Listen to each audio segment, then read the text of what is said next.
60 number question, ঠিক আছে? 60টা question হবে তোমাদের, সেই 60টা কোশ্চেনে 60 নাম্বার রয়েছে। এই 60টা কোশ্চেনে 60 নাম্বার রয়েছে। এবার 60 নাম্বারের কন্টেন্ট থেকে, কন্টেন্ট বলতে এখানে কন্টেন্ট কি না, হিস্ট্রি, তারপর জিওগ্রাফি এবং পলিটি, যেটাকে আমরা সোশ্যাল সায়েন্স বলি। প্রথম থেকে লাস্ট পর্যন্ত যেখানে বোঝার অসুবিধা হবে আমার ক্লাসে, সেই মুহূর্তে মাইকটা আনমিউট করে অবশ্যই আমাকে বলবো, ঠিক আছে? যদি বেশি সংখ্যক জিজ্ঞাসা থাকে তখন হ্যান্ড রাইজ করবে, আমি জিজ্ঞেস করে নেবো পরে, মাথায় রাখ। তো মূলত তোমাদের সোশ্যাল সায়েন্সের যে পার্টটা রয়েছে, সেই পার্টের মধ্যে তোমাদের কন্টেন্ট দেখতে পাচ্ছ, তোমাদের 60 নাম্বার কোশ্চেন আসবে। 60 নাম্বারের মধ্যে বিষয় থেকে যে তোমাদের কোশ্চেনটা আসছে সেটা কিন্তু 40 নাম্বারের কোশ্চেন আসবে, মাথায় রাখবে। 40 মার্কস আর 40 কোশ্চেন। এবার সেই কোশ্চেনটা হিস্ট্রির থেকে আসবে, দেখতে পাচ্ছ হিস্ট্রির সিলেবাসটা, এটা তোমাদের অয়ন স্যার আলোচনা করবে, আমি এখানে নিয়ে কিছু বলছি না। জিওগ্রাফির পার্টটা দেখতে পেয়েছো, জিওগ্রাফির পার্ট থেকে এই পার্টগুলো আমি আগের দিন আলোচনা করেছিলাম। তো এখানে জিওগ্রাফিটা কেন সোশ্যাল সায়েন্স বা সায়েন্স বলা হচ্ছে, প্ল্যানেট বা আর্থ হচ্ছে সোলার সিস্টেমের গ্রহ হিসাবে তুমি আর্থকে কিভাবে দেখছো, গ্লোবটা কি, এনভায়রনমেন্ট কাকে বলে, এয়ার কি, ওয়াটার কি, হিউম্যান এনভায়রনমেন্টের মধ্যে কি কি পড়ে, রিসোর্স কি কি, এবং এগ্রিকালচার। আগের দিন এটা ইন ডিটেলস সিলেবাসটার সম্বন্ধে আমি আলোচনা করেছিলাম। এবং তারপরে তোমরা দেখতে পাবে সোশ্যাল সায়েন্সের কিছু পার্ট রয়েছে, হয়তো হতে পারে সোশ্যাল সায়েন্সের এই পার্টটা হয়তো আমি নিতে পারি, যদি নাহলে অয়ন স্যার হয়তো নেবে। আর তারপরে যেটা রয়েছে তোমাদের প্যাডাগোজিক্যাল ইস্যু। প্যাডাগোজিক্যাল পার্ট বলতে আগের দিন আমি আলোচনা করেছিলাম সিডিপির ক্লাসে যে প্যাডাগোগি কাকে বলে। কেউ কি বলতে পারবে যে প্যাডাগোগি কাকে বলে? হ্যান্ড রাইজ করবে, একে একে চিন্তা করে লাভ নেই, হ্যান্ড রাইজ করো, আমি জিজ্ঞেস করছি তোমাদের মধ্যে কে বলতে পারে প্যাডাগোগি কাকে বলে। টিটের একটা বিশেষ কিন্তু অংশ হচ্ছে তোমার প্যাডাগোগি, ঠিক আছে? চাইল্ড ডেভেলপমেন্ট অ্যান্ড প্যাডাগোগি সাবজেক্টে পরীক্ষা দেবে, সাবজেক্টের সঙ্গেও আছে প্যাডাগোগি। তো এখানে অনেকেই আছো যে যারা সিডিপির ক্লাস আমার করেছিলে বা বিএড করছো তোমরা, তো প্যাডাগোগি কাকে বলে, আচ্ছা মলি বাদ দিয়ে আর কেউ আছে বলতে পারে? হ্যান্ড রাইজ করো।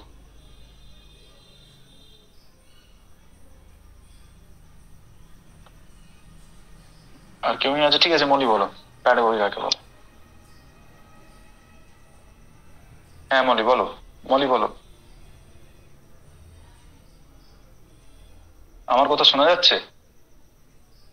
হ্যাঁ স্যার, মাই হরমোনটা ভুলে হ্যাঁ বলো গিয়েছিলাম। মলি। আগের দিন যেটা ওকে ওকে বলেছিলেন, okay. The art of profession of teaching, মানে কি, মানে কিভাবে শেখানো হবে সেইটাই, মানে ওকে বাচ্চাদের কিভাবে শেখানো হবে, তারা কিভাবে জ্ঞানটা গ্রহণ করবে, সেটাই হলো পেডাগজি। বেশ বেশ সুন্দর। এবার তুমি মিউট করে নাও। তো এরপরে হ্যান্ড রাইজ করেছো রাজা। রাজা বলো তো। হ্যাঁ স্যার, আগের দিন পেডাগজি সিডিপি ক্লাস করেছিলে? না স্যার, আমি ক্লাসগুলো সেভাবে জয়েন হতে পারিনি, সেই জয়েন হচ্ছি সোশ্যাল সায়েন্সের ক্লাসটা আজকে থেকে বিভিন্ন কারণে। আচ্ছা আচ্ছা বলো প্যাডাগজি বলতে স্যার আমি বলো যেটা বলো। জানি, প্যাডাগজি হলো শিক্ষাদানের একটা কৌশল বা পদ্ধতি এবং কিছু তথ্যের সমষ্টি, এবং এটা শিক্ষার একটা শাখা, যা শিক্ষকেরা কিভাবে শিক্ষার্থীদের কাছে জ্ঞান বা দক্ষতাগুলো বা বিভিন্ন রকমের মূল্যবোধ পৌঁছে দেবে, তার একটা আলোচনার পদ্ধতি হিসেবে বললে আমি জানি প্যাডাগজি। বাহ, খুবই সুন্দর বলেছো, খুবই সুন্দর, অনেকটাই ঠিক বলেছো। তো প্যাডাগোগি মিউট করে নাও। তো প্যাডাগোগি বলতে সেই জিনিসটাকে বলেছি art or science of teaching. Art or science of teaching বলতে যে তুমি যে বিষয়টা কন্টেন্টটা পড়েছো, তোমরা মূলত এখানে যারা রয়েছো সবাই হুবু শিক্ষক, বা নিজেদেরকে তোমাকে শিক্ষক বলেই মনে করতে হবে। কিন্তু শিক্ষক বলে মনে করব কেন? শুধু আমি আমার একটা বিষয়গত দিক থেকে আমি একটা গ্রাজুয়েশন বা মাস্টার ডিগ্রি কমপ্লিট করে নিয়েছি বলে কি আমি শিক্ষক? সেটা কিন্তু নয়। শিক্ষক বলতে তোমার কিন্তু একটা স্টুডেন্টের সঙ্গে একজন, মানে তুমি যে ইন্ডিভিজুয়াল, তার সঙ্গে একটা সম্পর্ক গঠন করতে হয়, যার মাধ্যমে তুমি কন্টেন্ট নলেজ দেওয়ার সঙ্গে সঙ্গেও সেই কন্টেন্ট নলেজটা তুমি কোন উপায়ে দেবে, কোন পদ্ধতিতে দেবে, সেটা কিন্তু তোমাদের জানতে হবে। এবার সেই পদ্ধতিটা কিরকম হবে? মানে কি হ্যাপাজারলি নিজের মতো কি পড়াতে পারে? না, তার কিন্তু একটা সায়েন্টিফিক ওয়ে আছে যে কিভাবে তোমাকে পড়াতে হবে, এবং তুমি পড়ানোর সঙ্গে সঙ্গে কি কি জিনিসগুলো ওই ছাত্রটা শিখবে বা তুমি শেখাতে পারো। কেবলমাত্র তথাগত ওই ইনফরমেশন তুমি কিছু জানো সেটা জানিয়ে দেওয়াটা কিন্তু শিক্ষকতা নয়, ঠিক আছে? যেটা রাজা বললো যে মূল্যবোধ থেকে আরম্ভ সমস্ত কিছুই, বা তার মানে হয়তো আমরা বলি যে টিচার হিসেবে অ্যাজ এ ফ্রেন্ড হিসেবেও কিন্তু তাদের সঙ্গে কিছু না কিছু দিক থেকে আমাদের মিশতে হয়, ফিলোসোফার হিসেবে মিশতে হয়, সমস্ত কিছুটা নিয়ে কিন্তু একজন টিচার হয়ে ওঠে। তো সেক্ষেত্রে প্যাডাগোগিটা আমাদের জানতে হবে। তো আমরা এই প্যাডাগোগি নিয়ে আলোচনা কেন করছি? কারণ দেখো, তোমরা যেহেতু শিক্ষক হবে, কন্টেন্ট নলেজ তোমার কাছ থেকে কি জানা হবে সেটা তো ঠিকই, কিন্তু তোমার যে টিচিং করার সময় তোমার কি কি কিছু কিছু বৈশিষ্ট্য বা সিচুয়েশন তুমি যখন ফেস করবে, সেটাকে তুমি কিভাবে ট্যাকেল করবে, বা সেই সময় তুমি সেই জিনিসটাকে কি সায়েন্টিফিক ওয়েতে সেটাকে মেনটেন করবে, তো সেইটা হচ্ছে তোমার অ্যাকচুয়াল প্যাডাগোগি থেকে তোমাকে কিন্তু জানতে হয়। ঠিক আছে? তো বেশ। তো আমাদের যে এই যেহেতু আমরা পেপার টু তে এখন মূলত পেপার টু বিষয় নিয়ে আলোচনা যেহেতু করছি সিটেট এর তোমাদের আজকের এই ক্লাসে, তো সেই জায়গায় তুমি হয়তো জিওগ্রাফি পড়ো, তুমি হিস্ট্রি পড়ো, তুমি পলিটি বলো, সোশ্যাল সায়েন্সে তুমি যে কোনো পার্ট পড়ো না কেন, তোমাকে কিন্তু জানতে হবে সেটাকে তুমি কিভাবে ডেলিভারেট করবে, কিভাবে তুমি ওই ওই জিনিসটাকে ওই টপিকটাকে একটা স্টুডেন্টদের মধ্যে খুব সুচারুভাবে তুলে ধরতে পারবে। বিভিন্ন কেভিএস বা অন্যান্য জায়গায় তোমরা যখন ইন্টারভিউ দেবে সিটেট এর পরে, তখন দেখবে যে অনেকেই ইন্টারভিউ দিতে যাচ্ছ, কিন্তু তার মধ্যে একজন সিলেক্ট হচ্ছে, কেন বলো তো? ডেমনস্ট্রেশন আয় করতে বলে। এবার তোমার মধ্যে কন্টেন্ট নলেজ প্রচুর রয়েছে, কিচ্ছু কাজে আসবে না সেই সময়। কেন আসবে না? তোমার আর্ট অফ টিচিং যথেষ্টই বাজে, মুখ থেকে আওয়াজ বেরোচ্ছে না, বোর্ডে লিখতে পারছো না, যে স্কিল গুলো জানার কথা তোমাদের, বা কোনো একটা সিচুয়েশন তোমাকে স্যার বললো, তুমি সেটাকে অ্যান্সার খুবই রাফলি দেবে। যেমন এখানে আমি একবার ফেস করেছিলাম একটা টিচিং এ, যখন আমি ইন্টারভিউ দিচ্ছিলাম, আমাকে বলছিল যে ধরো তুমি একটা জিওগ্রাফি টিচার, তুমি এজ এ জিওগ্রাফি টিচার হিসেবে ইন্ডিয়ার ম্যাপ কেউ আঁকতে পারছে না ভালো করে, তো তুমি স্টুডেন্টটাকে কিভাবে মোটিভেটেড করবে? ঠিক আছে, এরকমও কোশ্চেন জিজ্ঞেস করতে পারে। এবার তোমাকে সেটাকে কিভাবে, এই রিয়েল সিচুয়েশন তুমি ফেস করলে কিভাবে তুমি সেটাকে ট্যাকেল করবে, সেই সিচুয়েশন তোমাকে জিজ্ঞেস করবে। এবার দেখা গেলো তোমার কন্টেন্ট নলেজ ভালো, এই সমস্ত দিক থেকে নলেজ নেই, তখন সেক্ষেত্রে তুমি পিছিয়ে যাবে। ঠিক আছে? তো সেক্ষেত্রে ওই জন্য আমাদের কিন্তু সিটেট এর সিলেবাসে এই প্যাডাগোগি পার্টটা দেওয়া হয়েছে, যাতে এটাই সব থেকে মূলত ইম্পর্টেন্ট পার্ট। ওই কারণে তোমরা দেখবে সাবজেক্টের সঙ্গে সঙ্গে কিন্তু প্যাডাগোগির কিন্তু পুরো সেম ভ্যালু। বাংলায় 15 নম্বরে তোমরা যদি কন্টেন্টের পরীক্ষা দাও, 15 নম্বর তোমার প্যাডাগোগিতে তোমরা কিন্তু পরীক্ষা দাও। প্যাডাগোগিক পার্টটাও কিন্তু তোমাদের আপকামিং যে জুলাই 2025-এর যে সিলেবাস, মানে তোমাদের যে একটা ব্যাচ লঞ্চ হয়েছে ব্রহ্মাস্ত্র ব্যাচ, তোমরা যদি ওইখানে এনরোল করো, তোমাদের চ্যাপ্টার ওয়াইজ ডিটেলসে আলোচনা করা হবে। তো মূলত এখানে স্যারও তোমাদের ক্লাস নিচ্ছে, তো সেই ক্লাসগুলো তোমরা কিন্তু থেকে অনেক কিছু জানতে পারবে। ঠিক আছে? তো বেশি আর কথা বাড়াচ্ছি না। মূলত তোমাদের এই পার্টের মধ্যে তোমরা যদি দেখতে পাও, তোমাদের যে জিওগ্রাফি পার্টটা রয়েছে, জিওগ্রাফির পার্টের মধ্যে আমি তোমাদের আজকে একটা পার্ট এখন মোটামুটি আলোচনা করব, সবাই মিলে আমরা আলোচনা করব, জানবো। তো সেটা হচ্ছে এয়ার। ঠিক আছে? Air, AIR, air. এবার এই এয়ারটাকে বাংলায় আমরা কি বলি? বায়ু। ঠিক আছে? কিন্তু এই এয়ার বা বায়ু, তার উৎপত্তি কোথা থেকে, বা তার কেন এই ফ্লোটা হচ্ছে, এবং এই বায়ুটা অ্যাকচুয়ালি কি, যদি আমি বলি, তখন সেক্ষেত্রে কিন্তু অনেক উত্তর উঠে আসবে। তো তোমাদের মধ্যে আমি আগের বারেও যখন সিলেবাসটা আলোচনা করেছিলাম, যারা হচ্ছে আমার আগের দিনে জিওগ্রাফির ক্লাসটা করেছিলে, তো তোমরা জানো আমি এয়ার সম্বন্ধে একটু তোমাদের বলেছিলাম। তো কেউ কি আমাকে একটু নিজের মতো করে, তুমি চেষ্টা করে দেখতে পারো, সবাই এখানে যারা আছো সবাই একটু নিজের মতো করে চেষ্টা করে দেখো যে আমরা এয়ার কাকে বলি, বা আমরা বায়ু কাকে বলবো। হ্যান্ড রাইজ করো, আমি কিন্তু জিজ্ঞেস করছি। তোমাদের মধ্যে কেউ একজন রেসপন্স করে আমাকে জানো যে স্যার এটাকে বায়ু বল। আর কেউ? মলি বাদে। রাজা কি এখনো হ্যান্ড তুলে রেখেছো? আচ্ছা, পায়েল বলো তো।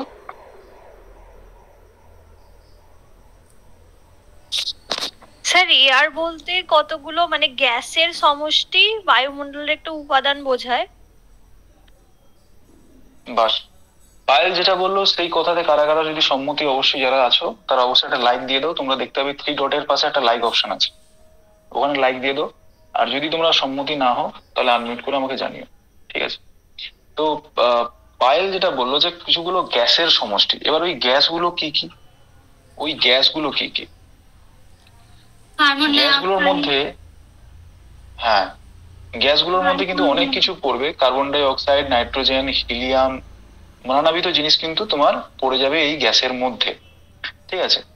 তো এবারে সেই জায়গায় আমরা মূলত এই যে গ্যাসের যে অ্যাবুন্ড্যান্সটা আমরা জানি, তার মধ্যে বায়ুমণ্ডলে তোমরা জানলে অবাক হয়ে যাবে, কেবলমাত্র দুটো গ্যাস এমন আছে, যে দুটো গ্যাস গোটা হচ্ছে তোমার পৃথিবীর মধ্যে সব থেকে বেশি গ্যাসের বা এরিয়াটা দখল করে বসে আছে।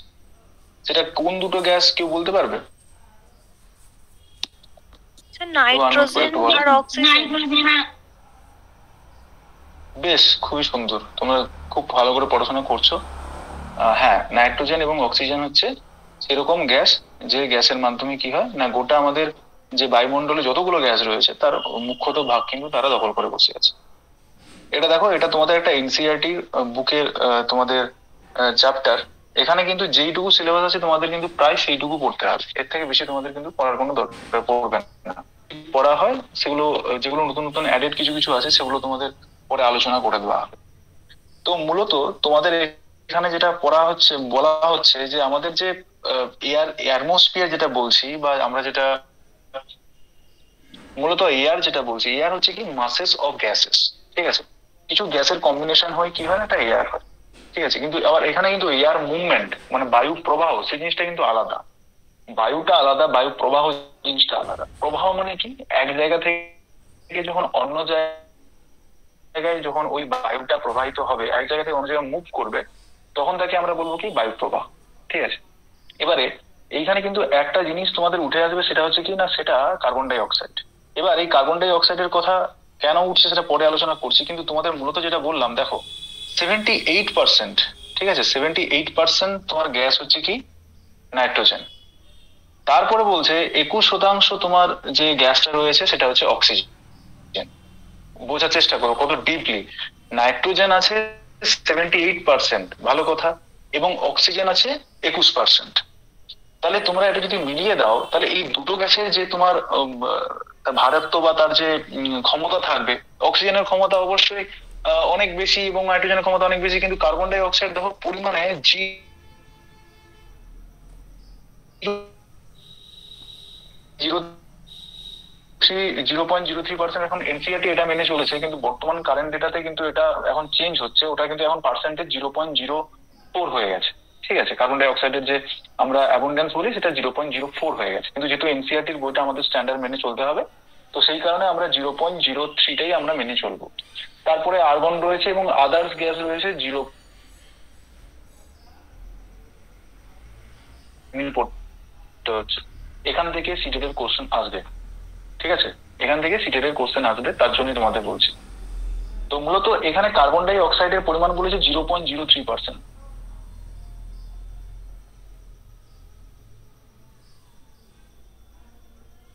ব্যাপারটা ভেবে দেখো তোমাদের।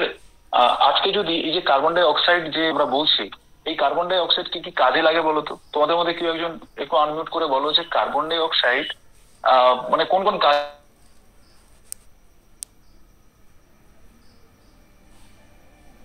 স্যার উদ্ভিদের খাদ্য তৈরির জন্য কার্বন ডাই অক্সাইড দরকার।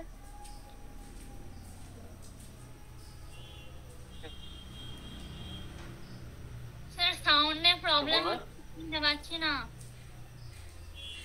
স্যার সাউন্ডে প্রবলেম হচ্ছে, শুনতে পাচ্ছি না। স্ক্রিনটাও দেখতে পাচ্ছি না।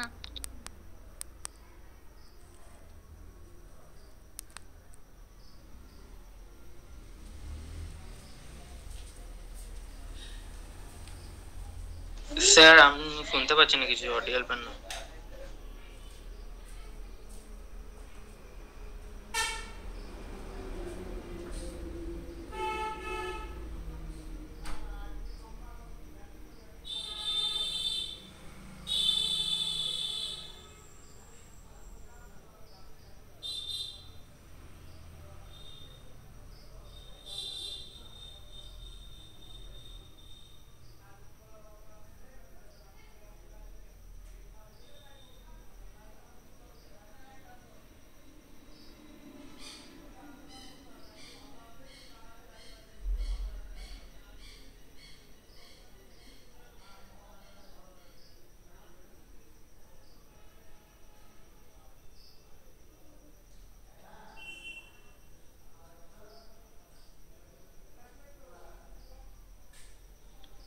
আচ্ছা, আমার কথা শোনা যাচ্ছে? সবাই সবাই শুনতে পাচ্ছ আমার কথা? এবার শুনতে ও আচ্ছা, পাচ্ছি। তখন তাহলে কিছু একটা প্রবলেম হয়ে গেছিল মেবি। তো আমি বলতে চাইছি, এই যে কার্বন ডাই অক্সাইড, আমরা যে কার্বন ডাই অক্সাইড নিয়ে আলোচনা করছি, তো তোমরা দেখলে কত কম পরিমাণে কার্বন ডাই অক্সাইড কিন্তু আমাদের এই মানে যতগুলো গ্যাস রয়েছে তার মধ্যে কত অল্প পরিমাণে রয়েছে। এবার আমি তোমাদের জিজ্ঞেস করছি যে কার্বন ডাই অক্সাইড তোমরা ধরে নাও যেমন ডেঙ্গু মশাকে আমরা নির্মূল করছি, তো কার্বন ডাই অক্সাইডকেও যদি আমরা মানে গোটা পৃথিবীর বায়ুমণ্ডল থেকে যদি আমি সরিয়ে দিই, একবার যদি না রাখি, তাহলে কি কি প্রবলেম হতে পারে? কেউ একটু ট্রাই করো। স্যার গাছের সালোক মূলত কার্বন ডাই অক্সাইড দ্বারা একটা অনেকটা সাহায্য করে থাকে। তাছাড়া বিভিন্ন রকমের হিমায়ন যেমন শুকনো বরফ তৈরিতে বা অগ্নি নির্বাপনে অনেক সময় কার্বন ডাই অক্সাইড ব্যবহার হয়। তাছাড়া বিভিন্ন স্যার কলকারখানায় বিভিন্ন রকমের ধাতু তৈরিতেও হয়তো কার্বন ডাই অক্সাইড ব্যবহার হয়ে থাকে স্যার। বেশ, খুবই সুন্দর বলেছো, খুবই সুন্দর বলেছো। স্যার এবারে তাছাড়া দেখো, স্যার আমাদের মানে বায়োজিও কেমিক্যাল সাইকেলটা ভেঙে পড়বে, মানে যেটা কার্বন সাইকেল আছে ওটা পুরো নষ্ট হয়ে যাবে তাহলে। একদমই ঠিক, কার্বন সাইকেলও অনেকে ডিপলি অ্যানালিসিস করেছে যে কার্বন সাইকেল। আমি একবার বেসিক লেভেলে বলছি, যদি কার্বন ডাই অক্সাইড যদি না থাকে, তোমরা একবার ভেবে দেখো দেখি, আমাদের এই প্রাণের যে স্পন্দনটা যেটা হতো সেটা কি অনেক সময় হতে পারতো? বা এই যে আমাদের কার্বন ডাই অক্সাইড যদি না থাকতো, আমরা যে টেম্পারেচারটা একটা অনুভব করি, তাহলে চারিদিকে কি হতো? কার্বন ডাই অক্সাইড না থাকলে চারিদিকে বরফ আবৃত হয়ে পড়তো, মানে ঠান্ডা ওয়েদার হয়ে সব জায়গাটা তোমার কি বরফ আবৃত হয়ে পড়তো।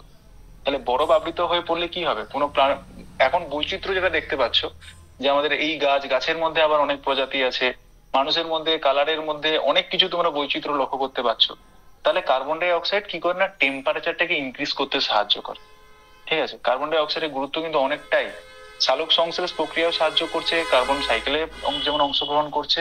কিন্তু এই যে আমাদের যে টোটাল যে আমাদের প্রজাতির যে সাইকেলটা যেটা রয়েছে, বা আমাদের যে স্পিসিস যেগুলো রয়েছে, সেই স্পিসিসের এক্সিস্টেন্সের ক্ষেত্রেও কিন্তু কার্বন ডাই অক্সাইডের কিন্তু যথেষ্ট ভূমিকা রয়েছে। কিন্তু একটা ব্যালেন্স বলে তো জিনিসটা কাজ করে। তো সেই জায়গায় তুমি তার যদি ব্যালেন্স যদি ভেঙে দাও, যে ব্যালেন্সে থাকার কথা, সেই ব্যালেন্সটা তুমি যদি ভেঙে দাও, তাহলে সেক্ষেত্রে কি হবে? সেক্ষেত্রে কি হবে, ওই যে প্রজাতিকে সে মানে প্রজাতির মধ্যে যে বৈচিত্র্যতা করার জন্য সে যতটা কাজ করছিল, সেটি উল্টোটা করবে। এবার অনেক প্রজাতি আছে ওই টেম্পারেচার সহ্য করতে পারবে না, তারা কিন্তু পরিবেশ থেকে বিলুপ্ত হয়ে যাবে। ঠিক আছে, যেমন ডাইনোসরের নাম শুনেছো, ডাইনোসর আজকে অবলুপ্তির পথে চলে গেছে। তার কারণটা কি তোমরা অনেকেই জানবে। ঠিক আছে, তো মূলত এরপরে আমরা ডিটেলসে একটু আলোচনা করে নিই এই সম্বন্ধে। তো তোমরা দেখলে মূলত যে এখানে টোটাল যে পরিমাণে তোমাদের গ্যাস রয়েছে, গ্যাসের মধ্যে 78% নাইট্রোজেন এবং 21% অক্সিজেন, কেবলমাত্র কার্বন ডাই অক্সাইড 0.03%। এইবারে দেখলে তোমাদের কিভাবে গরম পড়েছে।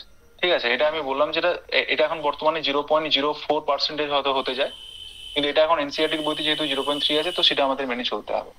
তো এখানে দেখো বলা হচ্ছে carbon dioxide release in the atmosphere create a greenhouse effect. Greenhouse effect কি না, ধরো কোনো একটা জায়গায় গ্রিন হাউস কেন বলা হচ্ছে, একটা কাঁচের ঘরে কি হয়, যখন সূর্যের আলোগুলো পড়ে, এগুলো তো বিভিন্ন রশ্মি হিসাবে পড়ে, সেগুলো যখন ছোট রশ্মি মানে এবার ক্ষুদ্র রে হিসাবে কিন্তু কাঁচের ভেতরে ঢোকে। ঠিক আছে, এবার ঠিক যখন সারফেস এরিয়া টাচ করে ওই মানে যে ওয়েবটা ঢুকছে ভিতরে, তার কিন্তু লেন্থটা বেড়ে যায়। লেন্থ মানে কি, একটা ওয়েভ থেকে আরেকটা ওয়েভের যে ডিস্টেন্সটা, পিক পয়েন্টের মধ্যে যে ডিস্টেন্সটা, সেটাকে বলা হচ্ছে। ওয়েভ লেন্থটা বেড়ে যাওয়ার কারণে ওই যে তোমার কাঁচের ঘরটা রয়েছে, যে কাঁচের ঘরের ভেতর থেকে ওই রেটা আর ঠিকঠাক ভাবে বেরোতে পারে না, তার জন্য ওই জায়গাটা হিট হয়। এবং এটা তোমাদের কি করা হয় না, যে সমস্ত শীত প্রধান দেশ, সেখানে কিন্তু শাকসবজি চাষ করার জন্য এই হচ্ছে মানে পদ্ধতিটাকে ইউজ করা হয়। আর এই যে পদ্ধতিটা ইউজ করার ফলে কি হয় না, ওই যে বাড়ির বা রুমের টেম্পারেচারটা কিন্তু ইনক্রিজ হয়। ঠিক আছে, টেম্পারেচারটা বাড়ে। তো সেখানে এইখানে কিন্তু তাহলে গ্রিন হাউস এফেক্ট কেন বলা হয়েছে না, গ্রিন হাউস যেভাবে আমাদের টেম্পারেচার বাড়াতে সাহায্য করে, কিছু কিছু গ্যাস আমাদের পৃথিবী মণ্ডলে রয়েছে যারাও কিন্তু এরকম টেম্পারেচার বাড়াতে সাহায্য করে। তো যে সমস্ত গ্যাস এরকম টেম্পারেচার বাড়াতে সাহায্য করে, তাদেরকে কেবলমাত্র আমরা কি বলবো, গ্রিন হাউস গ্যাস। তো কার্বন ডাই অক্সাইডের মেন কাজও যেহেতু সেরকমই, যে সে এই হিটকে তারা সে কি করে অ্যাবজর্ব করে রাখে, বা সেটাকে মানে আমাদের যে গরমটা আমরা অনুভব করি, সেটা কেবলমাত্র এই কার্বন ডাই অক্সাইড রয়েছে বলে তাই। ঠিক আছে, তো এই কারণে কিন্তু সেই জিনিসটা হয়। তো যার জন্য এটাকে অনেক সময় আমরা কি বলছি, গ্রিন হাউস গ্যাস। পরীক্ষায় অনেকবার প্রশ্ন পড়েছে যে গ্রিন হাউস গ্যাসের মধ্যে কোনটা সব থেকে বেশি দায়ী। ঠিক আছে, তো সেই জায়গায় কিন্তু আমাদের কার্বন ডাই অক্সাইড যদি থাকে, সেই জায়গাটা আমাদের অবশ্যই মাথায় রাখতে হবে। ঠিক আছে, এবার বলছে এই গ্রিন হাউস যদি না থাকতো, without it earth would be an sorry earth would have been too cold to live in. মানে তুমি বাঁচার জন্য যে তোমার এখন যে টেম্পারেচারটা পেয়ে তুমি নিজেকে সতেজ অনুভব করছো, তো সেই জায়গায় একবারে ঠান্ডা পরিবেশ হয়ে যেত, একদম তোমার কুল ওয়েদার, বরফ হয়তো জমে যেত। তো সেরকম জায়গা কিন্তু তৈরি হতো, কিন্তু যেটা এই কার্বন ডাই অক্সাইড থাকার কারণে সেই জিনিসটা কিন্তু হচ্ছে না। ঠিক আছে, এবার এরপরে আবার বলছে এর ফলে নাকি আবার গ্লোবাল ওয়ার্মিং ঘটছে। আরে বাবা, আবার গ্লোবাল ওয়ার্মিং কেন হবে? তুমি দেখতে পাচ্ছ কার্বন ডাই অক্সাইডের পরিমাণ কতটা, আবার তারপরে গ্লোবাল ওয়ার্মিং মানে না বিশ্বের টেম্পারেচার বেড়ে যাচ্ছে। মানে তার এতটা ক্ষমতা, সে যদি 0.03% আছে, এরা এরা দু ভাই এত বড় জায়গা ধরে বসে আছে, তার সত্ত্বেও কিন্তু তার মোকাবিলা করতে পারছে না এই যে হিটের কারণে। ঠিক আছে, কারণ আমাদের যে শরীর আছে, আমাদের শরীরের সহ্য ক্ষমতা বা আমাদের হিট যে অ্যাবজর্ব করার ক্ষমতা সেটা খুবই সামান্য। ঠিক আছে, তো তার ভিত্তিতে যদি 1 ডিগ্রি সেন্টিগ্রেড গ্লোবালিতে এখন তো টেম্পারেচার বাড়ছে, তো তার পরিণাম কি হচ্ছে আমরা দেখতে পাচ্ছি। গরমকাল কেন, শীতকালেও সেই মানে শীতকাল অল্প হয়ে যাচ্ছে, গরমকাল দীর্ঘ হয়ে যাচ্ছে, বৃষ্টি বেশি পড়ছে, কোথাও খরা দেখা দিচ্ছে, এরকম জিনিসগুলো ঘটছে। আর এটা ন্যাচারাল সাইক্লিক ওয়েতে কিন্তু ঘটে, যে তাই বলে এই নয় যদি আমরা পরিবেশ দূষণ না করি কার্বন ডাই অক্সাইড হয়তো বা টেম্পারেচার হয়তো বাড়বে না। গ্লোবাল ওয়েদার ফেনোমেনন এমন কিছু আছে, লা নিনা, এল নিনো, এগুলো তো ঘটেই। এছাড়া অনেক মানে আমাদের ক্লাইমেটিক ওয়েদার কন্ডিশন এমন আছে, মাইক্রো ক্লাইমেটিক সাইকেলও আছে, যেটা আছে 1000 বছর অন্তর অন্তর করে তোমার হয়, যেখানেও কিন্তু টেম্পারেচার বাড়ে। কিন্তু ন্যাচারাল ওয়েতে যে টেম্পারেচারের পরিমাণটা বাড়তো, বর্তমানে আমরা যেভাবে ইন্ডাস্ট্রিয়ালাইজেশন বা মানে কার্বন ফুটপ্রিন্টটা এতটাই বাড়িয়ে দিয়েছি, যার কারণে কিন্তু গ্লোবাল ওয়ার্মিং এর জায়গায় তৈরি হচ্ছে, এবং যে জায়গায় আমরা দেখতে পাচ্ছি কার্বন ডাই অক্সাইডের পরিমাণ কিন্তু বাড়তে থাকছে। এবার সেই বাড়ার ফলে কি হচ্ছে না, টেম্পারেচারের পরিমাণটাও কিন্তু আস্তে আস্তে বাড়ছে। এবার এই কম্পোজিশন অফ অ্যাটমসফিয়ার পড়তে গিয়ে এবার তোমাদের অবশ্যই এটা মাথায় রাখতে হবে, এই যে তোমাদের পয়েন্টটা যেটা আছে যে nitrogen and oxygen are two gases which make up the bulk of the atmosphere. পরীক্ষায় প্রশ্ন পড়ে যে তোমাদের কোন দুটো গ্যাস বাল্ক অফ অ্যাটমসফিয়ার নামে পরিচিত। তো তোমাদের সেখানে অবশ্যই তোমাদের অপশন কোনটা হবে, নাইট্রোজেন এবং অক্সিজেন। ঠিক আছে, তাহলে কেবলমাত্র কি নাইট্রোজেন, অক্সিজেন এবং কার্বন ডাই অক্সাইড দ্বারা আমাদের এই বায়ুমণ্ডল তৈরি, সেটা কিন্তু নয়। ঠিক আছে, আরো কি কি গ্যাস রয়েছে না, আরো তোমরা দেখতে পাবে এখানে রয়েছে হিলিয়াম, ওজোন, আর্গন, হাইড্রোজেন। ঠিক আছে, হাইড্রোজেন অনেক আগে থেকে কিন্তু এই গ্যাসটা কিন্তু রয়েছে। ঠিক আছে, এবার তুমি যদি বলবে যে স্যার তাহলে নাইট্রোজেন এত রয়েছে, তাহলে নাইট্রোজেন তাহলে আমাদের পরিবেশে কিছু ক্ষতি করছে না, বা পরিবেশের ক্ষতি বা মঙ্গল কিছু তো কাজে আসবে, সে কি 78% আছে, আমরা তো কেবলমাত্র অক্সিজেনটাই কেবলমাত্র গ্রহণ করছি শ্বাস প্রশ্বাসের জন্য, তাহলে নাইট্রোজেনের কোনো ভূমিকা নেই? নাইট্রোজেনের ভূমিকা আছে। তুমি জানবে তুমি যখন নিঃশ্বাসটা নিচ্ছ, তোমার অক্সিজেনের সঙ্গে তোমার নাইট্রোজেনটাও কিন্তু তোমার শরীরের ভিতরে অল্প বিস্তর হলেও কিন্তু ঢুকছে। কিন্তু তোমরা এটা জানলে অবাক হবে, সেই নাইট্রোজেনটা কিন্তু একটা গাছ, একটা যখন গাছ কিন্তু এই নাইট্রোজেনটা কিন্তু সরাসরি তুমি যেভাবে নিঃশ্বাসের মাধ্যমে নিতে পারছো, গাছ কিন্তু সেটা নিতে পারে না। কিন্তু গাছের শরীরে নাইট্রোজেন খুবই দরকার। ঠিক আছে, তাহলে সেক্ষেত্রে সেই গাছটা যদি বেঁচে থাকে, তাহলে সে কি করে নাইট্রোজেনটা গ্রহণ করবে? এখানে দেখো সেই জিনিসটাই এখানে কিন্তু বলা আছে, nitrogen is the most plentiful gas in the air. When we inhale, we take some amount of nitrogen into our lungs and exhale it. মানে কি আমরা কিছু পরিমাণে দিচ্ছি, আবার কিছু পরিমাণে আমরা আবার বের করেও দিচ্ছি, কিন্তু গাছ সেটা পারে না। তাহলে গাছ কি করে সেই জিনিসটা নিচ্ছে না, দেখতে পাবে আমরা রাইজোব্যাকটেরিয়াম একটা পড়ি, যেখানে দেখবে গাছের মূলে একটা রাইজোব্যাকটেরিয়াম বলে একটা ব্যাকটেরিয়া হয়, যে কি করে বাতাস থেকে নাইট্রোজেনটা নেয়। ঠিক আছে, মোটরের গাছের নিচে আরো একটা জিনিস বেশি দেখা যায়, ওই জন্য বলে যে তোমরা আমাদের একটা কনসেপ্ট আছে জিওগ্রাফিতে, যে মিক্স ফার্মিং করলে কি হয় না, আমাদের বাড়ে, মানে ফসলের যে মাটির যে উর্বরতা আছে, ফার্টিলিটি আছে, সেই ফার্টিলিটিটাও বাড়তে থাকে। ঠিক আছে, তো সেই জায়গায় এই যে যখন একটা গাছ আছে, সেই গাছের মূলে এই ব্যাকটেরিয়া গুলো থাকে, এই যে ব্যাকটেরিয়ার কথা বলা হচ্ছে, এই ব্যাকটেরিয়া গুলো থাকে। এরা কি করে, এরা বাতাস থেকে নাইট্রোজেনটাকে নেয়, নাইট্রোজেনটাকে নিয়ে সেটাকে কি করে না, তারা নির্দিষ্টভাবে নিজে শোষণ করে সেটাকে নাইট্রোজেনটাকে ভেঙে ফেলে। ঠিক আছে, এবার সেই ভাঙার পরে সেটা ইনডাইরেক্টলি সেই ব্যাকটেরিয়ার ফলে কি হচ্ছে না, নাইট্রোজেনটা উদ্ভিদের শরীরে ঢুকছে। দেখো এই জিনিসটাই লেখা আছে, nitrogen directly from the atmosphere নিতে পারছে না। Bacteria that live in the soil and root some plants take nitrogen from the air and change its form to that plant can use it. মানে তার ফর্মটাকে চেঞ্জ করে দিচ্ছে এবং সেটাকে use করছে। এবার তুমি যদি বলো যে স্যার কিভাবে ফর্ম চেঞ্জ হচ্ছে, রাইজোব্যাকটেরিয়াম কোন শৃঙ্খলে ভাঙছে সেটা একটু ব্যাখ্যা করে বলুন, সেগুলো তোমাদের কিন্তু লাগবে না। ঠিক আছে, ইন ডিটেলস আরো তোমাদের পড়ানো যায়, কিন্তু সেটা তাহলে ডিগ্রি লেভেলের হয়ে যাবে, এবং সেগুলো তোমাদের দরকার পড়বে না এই সামান্য সিটেটের জন্য। ঠিক আছে, তো সেক্ষেত্রে তোমাদের যেইটুকু জিনিসটা বলছে সেই জিনিসটা মাথায় রাখবে। এবারে আমরা জানলাম যে তোমাদের নাইট্রোজেনটা সব থেকে একটা বৃহৎ অ্যামাউন্টের একটা তোমার গ্যাস, যেটা হচ্ছে আমাদের 78% এরিয়া দখল করে রয়েছে আমাদের টোটাল যে গ্যাস রয়েছে। তার মধ্যে তারপরে যেটা আছে অক্সিজেন।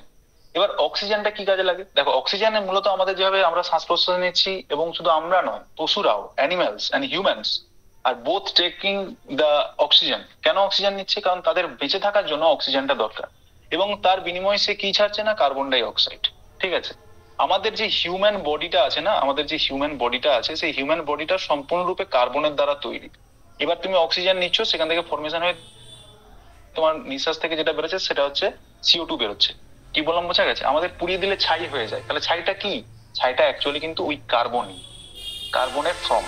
ঠিক আছে, কার্বন ডাই অক্সাইড বলতে সেই কার্বন এবং অক্সিজেন মিলে যে তোমার যৌগটা তৈরি করছে বা গ্যাসটা তৈরি করছে। ঠিক আছে, এবারে এই যে অক্সিজেন আমরা যে হিউম্যান আমরা যে এত পরিমাণ CO2 ছাড়ছি, তাহলে সেগুলো কি হবে? বা যানবাহনের মাধ্যমে যে সমস্ত কার্বন ডাই অক্সাইড ছাড়ছি, কি হবে? দেখো, প্রকৃতির কি ধরনের সৃষ্টি, মানে তোমার যেটা তুমি ফেলে দিচ্ছ সেটা কিন্তু একজনের ক্ষেত্রে অমৃত সম। কাদের ক্ষেত্রে? না, ওই গাছ, যেই গাছ তোমাকে কিন্তু অক্সিজেন দিচ্ছে, সেই আবার তোমার কাছ থেকে কিন্তু কার্বন ডাই অক্সাইড নিচ্ছে। যার জন্যই তো বলা হয় গাছ লাগাও, গাছ লাগাও। গাছ যদি না লাগাই কি হবে? না, কার্বন ডাই অক্সাইডের পরিমাণটা কোনো একটা এরিয়ায় বেড়ে যাবে, এবং সেই জায়গায় কি হবে? না, দেখা যাবে না তোমার টেম্পারেচারটা বাড়ছে। তার কারণটা কি? না, তার কারণটাই এটাই যে কার্বন ডাই অক্সাইড কি করে না, টেম্পারেচারটাকে কি করে না, অ্যাকোয়ার করে। ঠিক আছে, এবার সেই টেম্পারেচারকে ধরে রাখতে সাহায্য করে। যে টেম্পারেচারটা হয়তো বেরিয়ে যেতে পারতো বা বিকিরণ হয়ে যেতে পারতো, কিন্তু এটাকে এই কার্বন ডাই অক্সাইড কি করে? সেটাকে ধরে রাখে, সেই টেম্পারেচারটাকে মানে তোমাদের কন্টেইন করে। ঠিক আছে, সেই জিনিসটা হয়। তো এখানে যে আমরা অক্সিজেনটা যেটা পড়ছি, সেখানে বলছে কি না, যেখানে আমাদের হিউম্যান এবং অ্যানিমালস অক্সিজেনটা তো গ্রহণ করছে, এবং তার বিনিময়ে সে কি করছে না, কার্বন ডাই অক্সাইড ছাড়ছে, এবং সেই কার্বন ডাই অক্সাইড এবং এই অক্সিজেনের মধ্যে ব্যালেন্সটা কখন ভাঙবে? না, যে পরিমাণে অক্সিজেন তোমার গাছ ছাড়ছে, ঠিক আছে, গাছ যে পরিমাণে অক্সিজেনটা তোমার ছাড়ছে, তার থেকে যদি বেশি কার্বন ডাই অক্সাইড আমরা যদি এমিশন করি, তাহলে সেক্ষেত্রেই কিন্তু ডিসব্যালেন্সটা দেখা যাবে। ঠিক আছে, নাহলে অক্সিজেনের ক্ষেত্রে মূলত আমাদের ফটোসিনথেসিসের মাধ্যমে, এটা অবশ্যই মাথায় রাখবে, পরীক্ষায় এই কোশ্চেনটাও দিয়েছে যে এই অক্সিজেনটা প্রস্তুত হয় কার মাধ্যমে। ঠিক আছে, অবশ্যই মাথায় রাখবে, green plants produce oxygen during the photosynthesis. কেউ কি জানো ফটোসিনথেসিস জিনিসটা কি? ফটোসিনথেসিস কে আমরা কি বলি অ্যাকচুয়ালি? কেউ কি বলতে পারবে ফটোসিনথেসিস কি?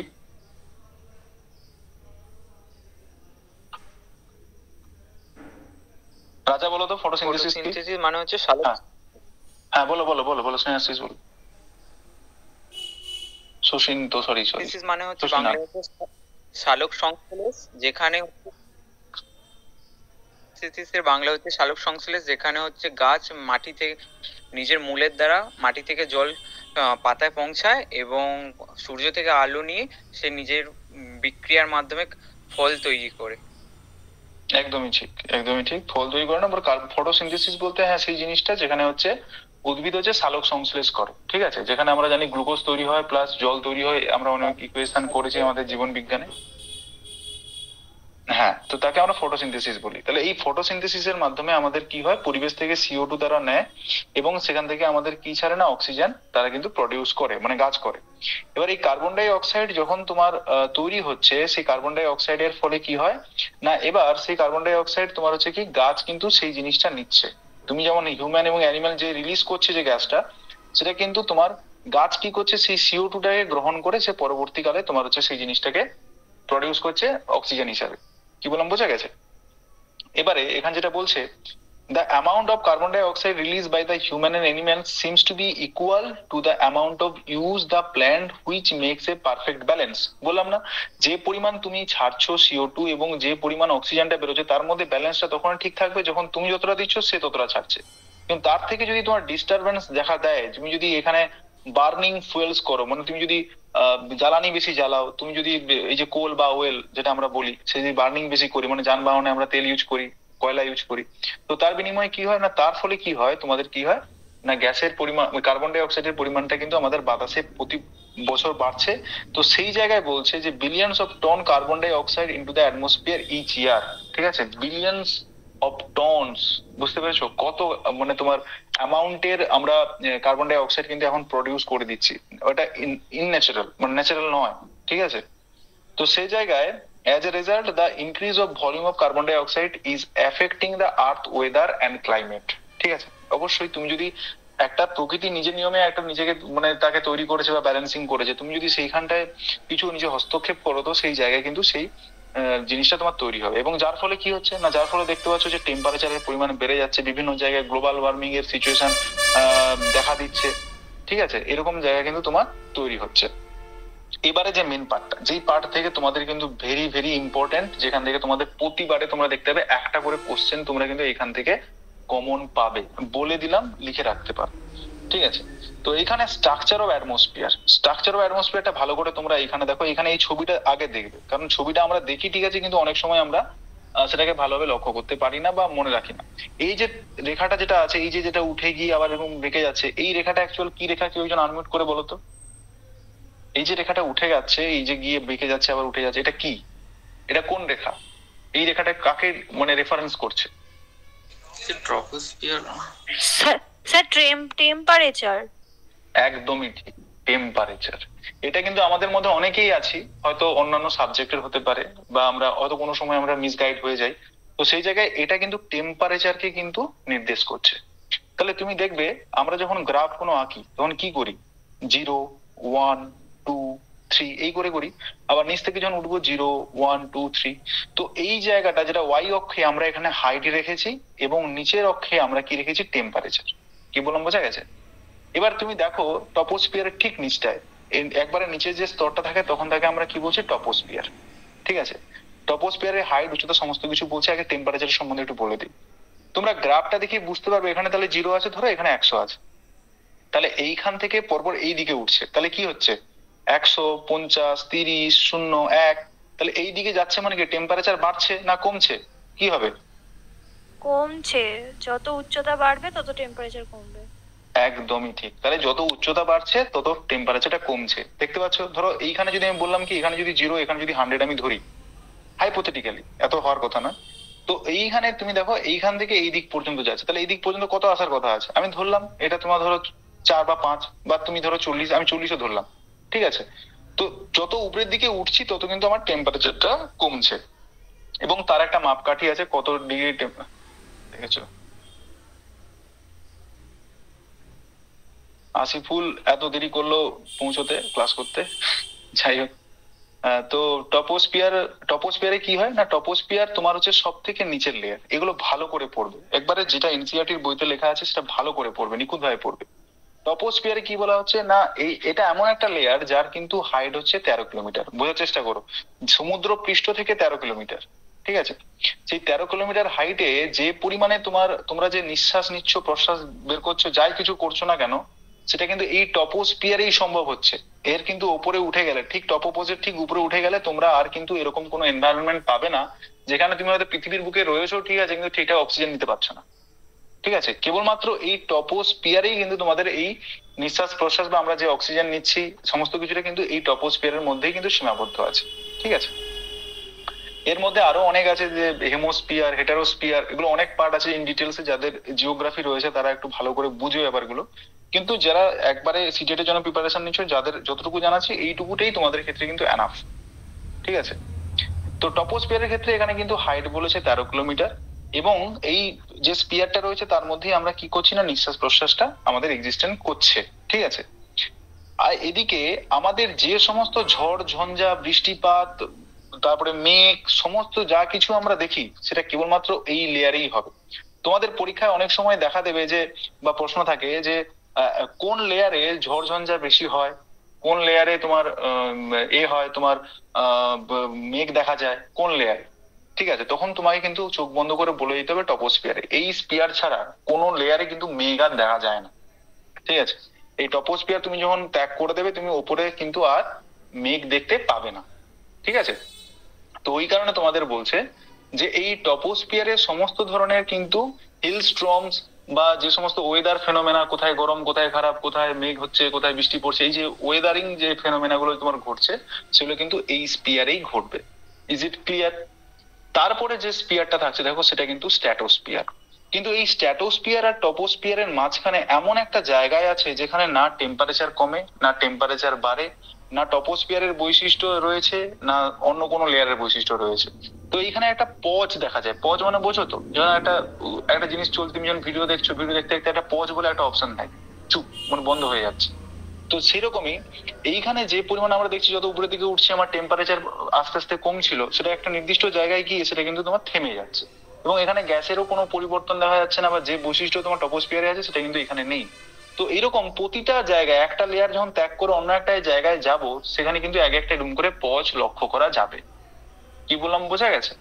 তো এদেরকে এই যে পজটা যেটা দেখতে পাচ্ছ, এটাকে আমরা কি বলছি, ট্রপো পজ। মানে দেখো এর ট্রপো আর শুধু পজটা অ্যাড করে দাও, দুটো লেয়ারের মাঝখানে যেটা নিচের লেয়ার আছে সেই নিচের নাম অনুসারে কিন্তু ওপরের এই পজ গুলোর নাম হয়েছে। তারপর দেখো স্ট্র্যাটোস্ফিয়ার, স্ট্র্যাটোপজ। কি বললাম বোঝা গেছে? তো এরকম গুলো থাকে। এবার সব থেকে ইম্পর্টেন্ট যে ব্যাপারটা যেটা রয়েছে, এই দেখো এরোপ্লেন। এরোপ্লেনটা কিন্তু কোন স্পিয়ারে গিয়ে উঠছে বা কোন লেয়ারে গিয়ে উঠছে? স্ট্র্যাটোস্ফিয়ারে। এবার কেন বলতো এই এরোপ্লেনটা কেন স্ট্র্যাটোস্ফিয়ারে উঠছে? কেন আমার টপোস্ফিয়ারের উপর দিয়ে এরোপ্লেনটা ওঠে না? কেউ কি বলতে পারবে? কারণ স্যার ওটা শান্ত মণ্ডল, আর ট্রপোস্ফিয়ারে যদি যায় তো সেখানে তো ঝড় ঝঞ্ঝা মেঘ ইত্যাদি আছে। মূলত বায়ুর ঘনত্বটা কম। বেশ, এখানে আর কেউ? এখানে ধুলোর পরিমাণ কম, মেঘ নেই, তাই জন্য জলকণা নেই। বেশ, আচ্ছা আচ্ছা। তোমরা বললে যে এখানে শান্ত আবহাওয়া থাকে, তোমরা কেউ বললে যে এখানে বায়ুর ঘনত্ব কম। ঠিক আছে, তাহলে ঘনত্ব কম হোক কি যাই হোক, এইখানে সব থেকে বেশি যেটা ঝামেলা, তুমি একটা পথে হাঁটছো, তুমি ধরো একটা পথে হাঁটছো, সেই পথে কে এখানে রাস্তা ভেঙে আছে, রাস্তা এখানে আবার তৈরি হচ্ছে, কোথায় রাস্তা মাঝপথে রাস্তা খারাপ, তুমি কি সে রাস্তায় যেতে চাইবে বা দুর্ঘটনা ঘটছে? না যে রাস্তাটা তোমার একবারে সিম্পল সাদাসিধা, যে রাস্তা দিয়ে তুমি সিম্পল যেতেও পারবে আসতে পারবে, কোনো ঝামেলা ঝাঁটি পড়বে না, তোমরা সেই রাস্তায় যাবে? অবশ্যই তোমরা কিন্তু এই সেকেন্ড অপশনটা চয়েস করবে। ঠিক আছে, তো সেই জায়গায় আমরা কিন্তু ঠিক একটু আগেই জানলাম যে টপোস্ফিয়ারে আমাদের কি হচ্ছে না, বিভিন্ন ধরনের মেঘ দেখতে পাচ্ছি, ওয়েদারিং ক্লাইমেটিক অ্যাক্টিভিটিস গুলো যে সমস্ত কিছু ঘটছে সেগুলো আমরা লক্ষ্য করতে পারছি, কিন্তু এই লেয়ারে গিয়ে সেই জিনিসটা নেই। কিন্তু এই দেখো এখানে কিন্তু টেম্পারেচারটা দেখো আস্তে আস্তে আমরা যখন নিচ থেকে উপরের দিকে উঠছিলাম যেমন টেম্পারেচারটা কম ছিল, ঠিক আস্তে আস্তে দেখো এখানে টেম্পারেচারটা বাড়ছে।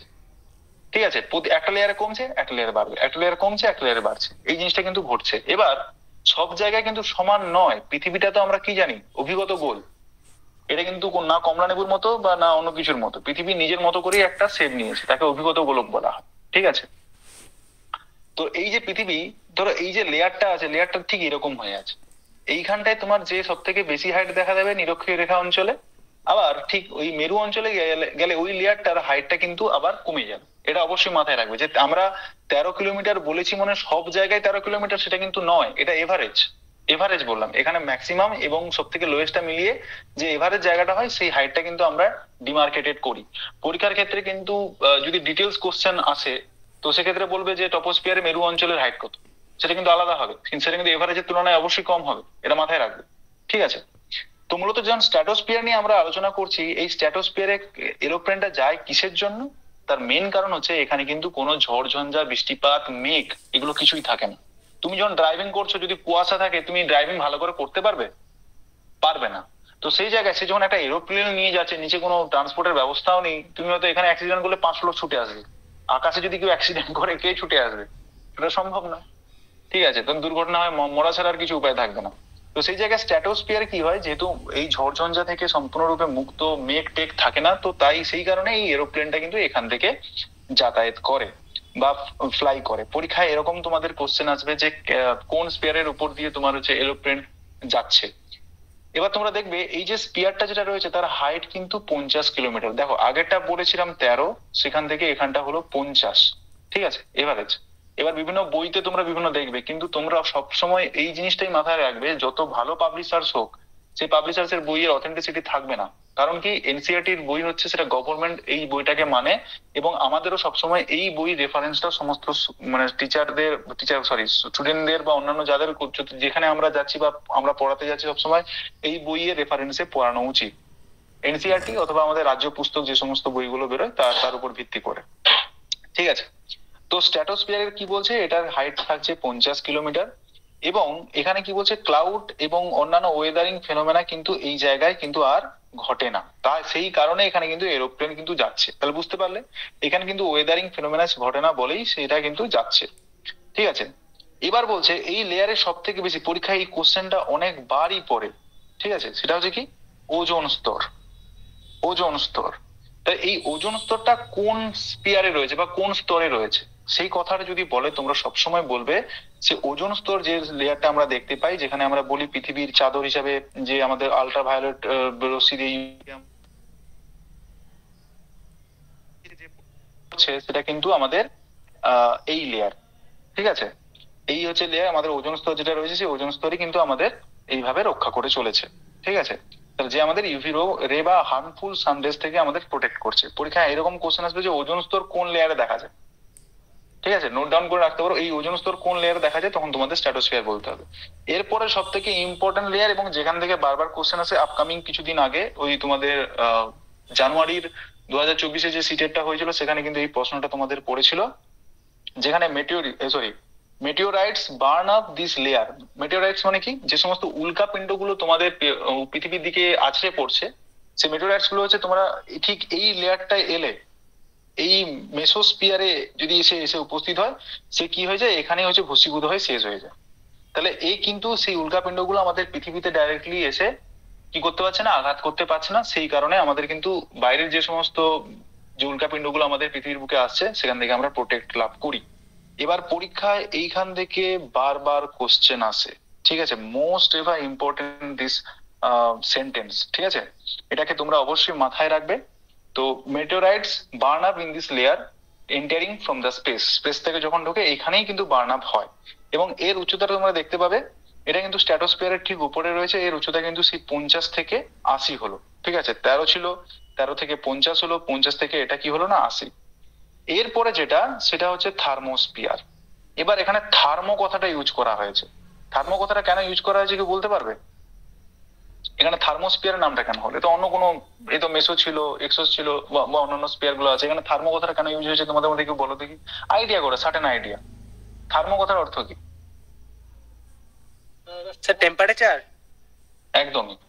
তাহলে এই যে স্পিয়ারটা আছে সেখানে দেখো তোমাদের নামের সঙ্গেই তোমার সাজুজ্যতা রয়েছে, যে একটা কিছু ব্যাপার রয়েছে। এই যে থার্মাল বা এই থার্মো ব্যাপারটা থেকে আমরা কিছু একটা জিনিস অ্যাজিউম করতে পারছি। তো তোমরা অবশ্যই মাথায় রাখবে যে থার্মোস্পিয়ার মানে এখানে টেম্পারেচার কথা বলা হচ্ছে। এবার তোমাদের প্রশ্ন অবশ্যই মাথায় আসবে যে অন্যান্য জায়গায় তো টেম্পারেচার বাড়ছিল, তাহলে একে নিয়ে এত মাতামাতি করার কি আছে? কেন এত থার্মোস্পিয়ারটাকে আমরা থার্মোস্পিয়ার নাম দিলাম, বা টেম্পারেচারটাকে বেশি এখানে কেন দেখা দিচ্ছে? কেউ কি একটু চেষ্টা করবে যে কেন হতে পারে, কি কারণ হতে পারে? বেশি বায়ু আছে, কম বায়ু আছে, না কি হতে পারে, কি জন্য হতে পারে বলো তো?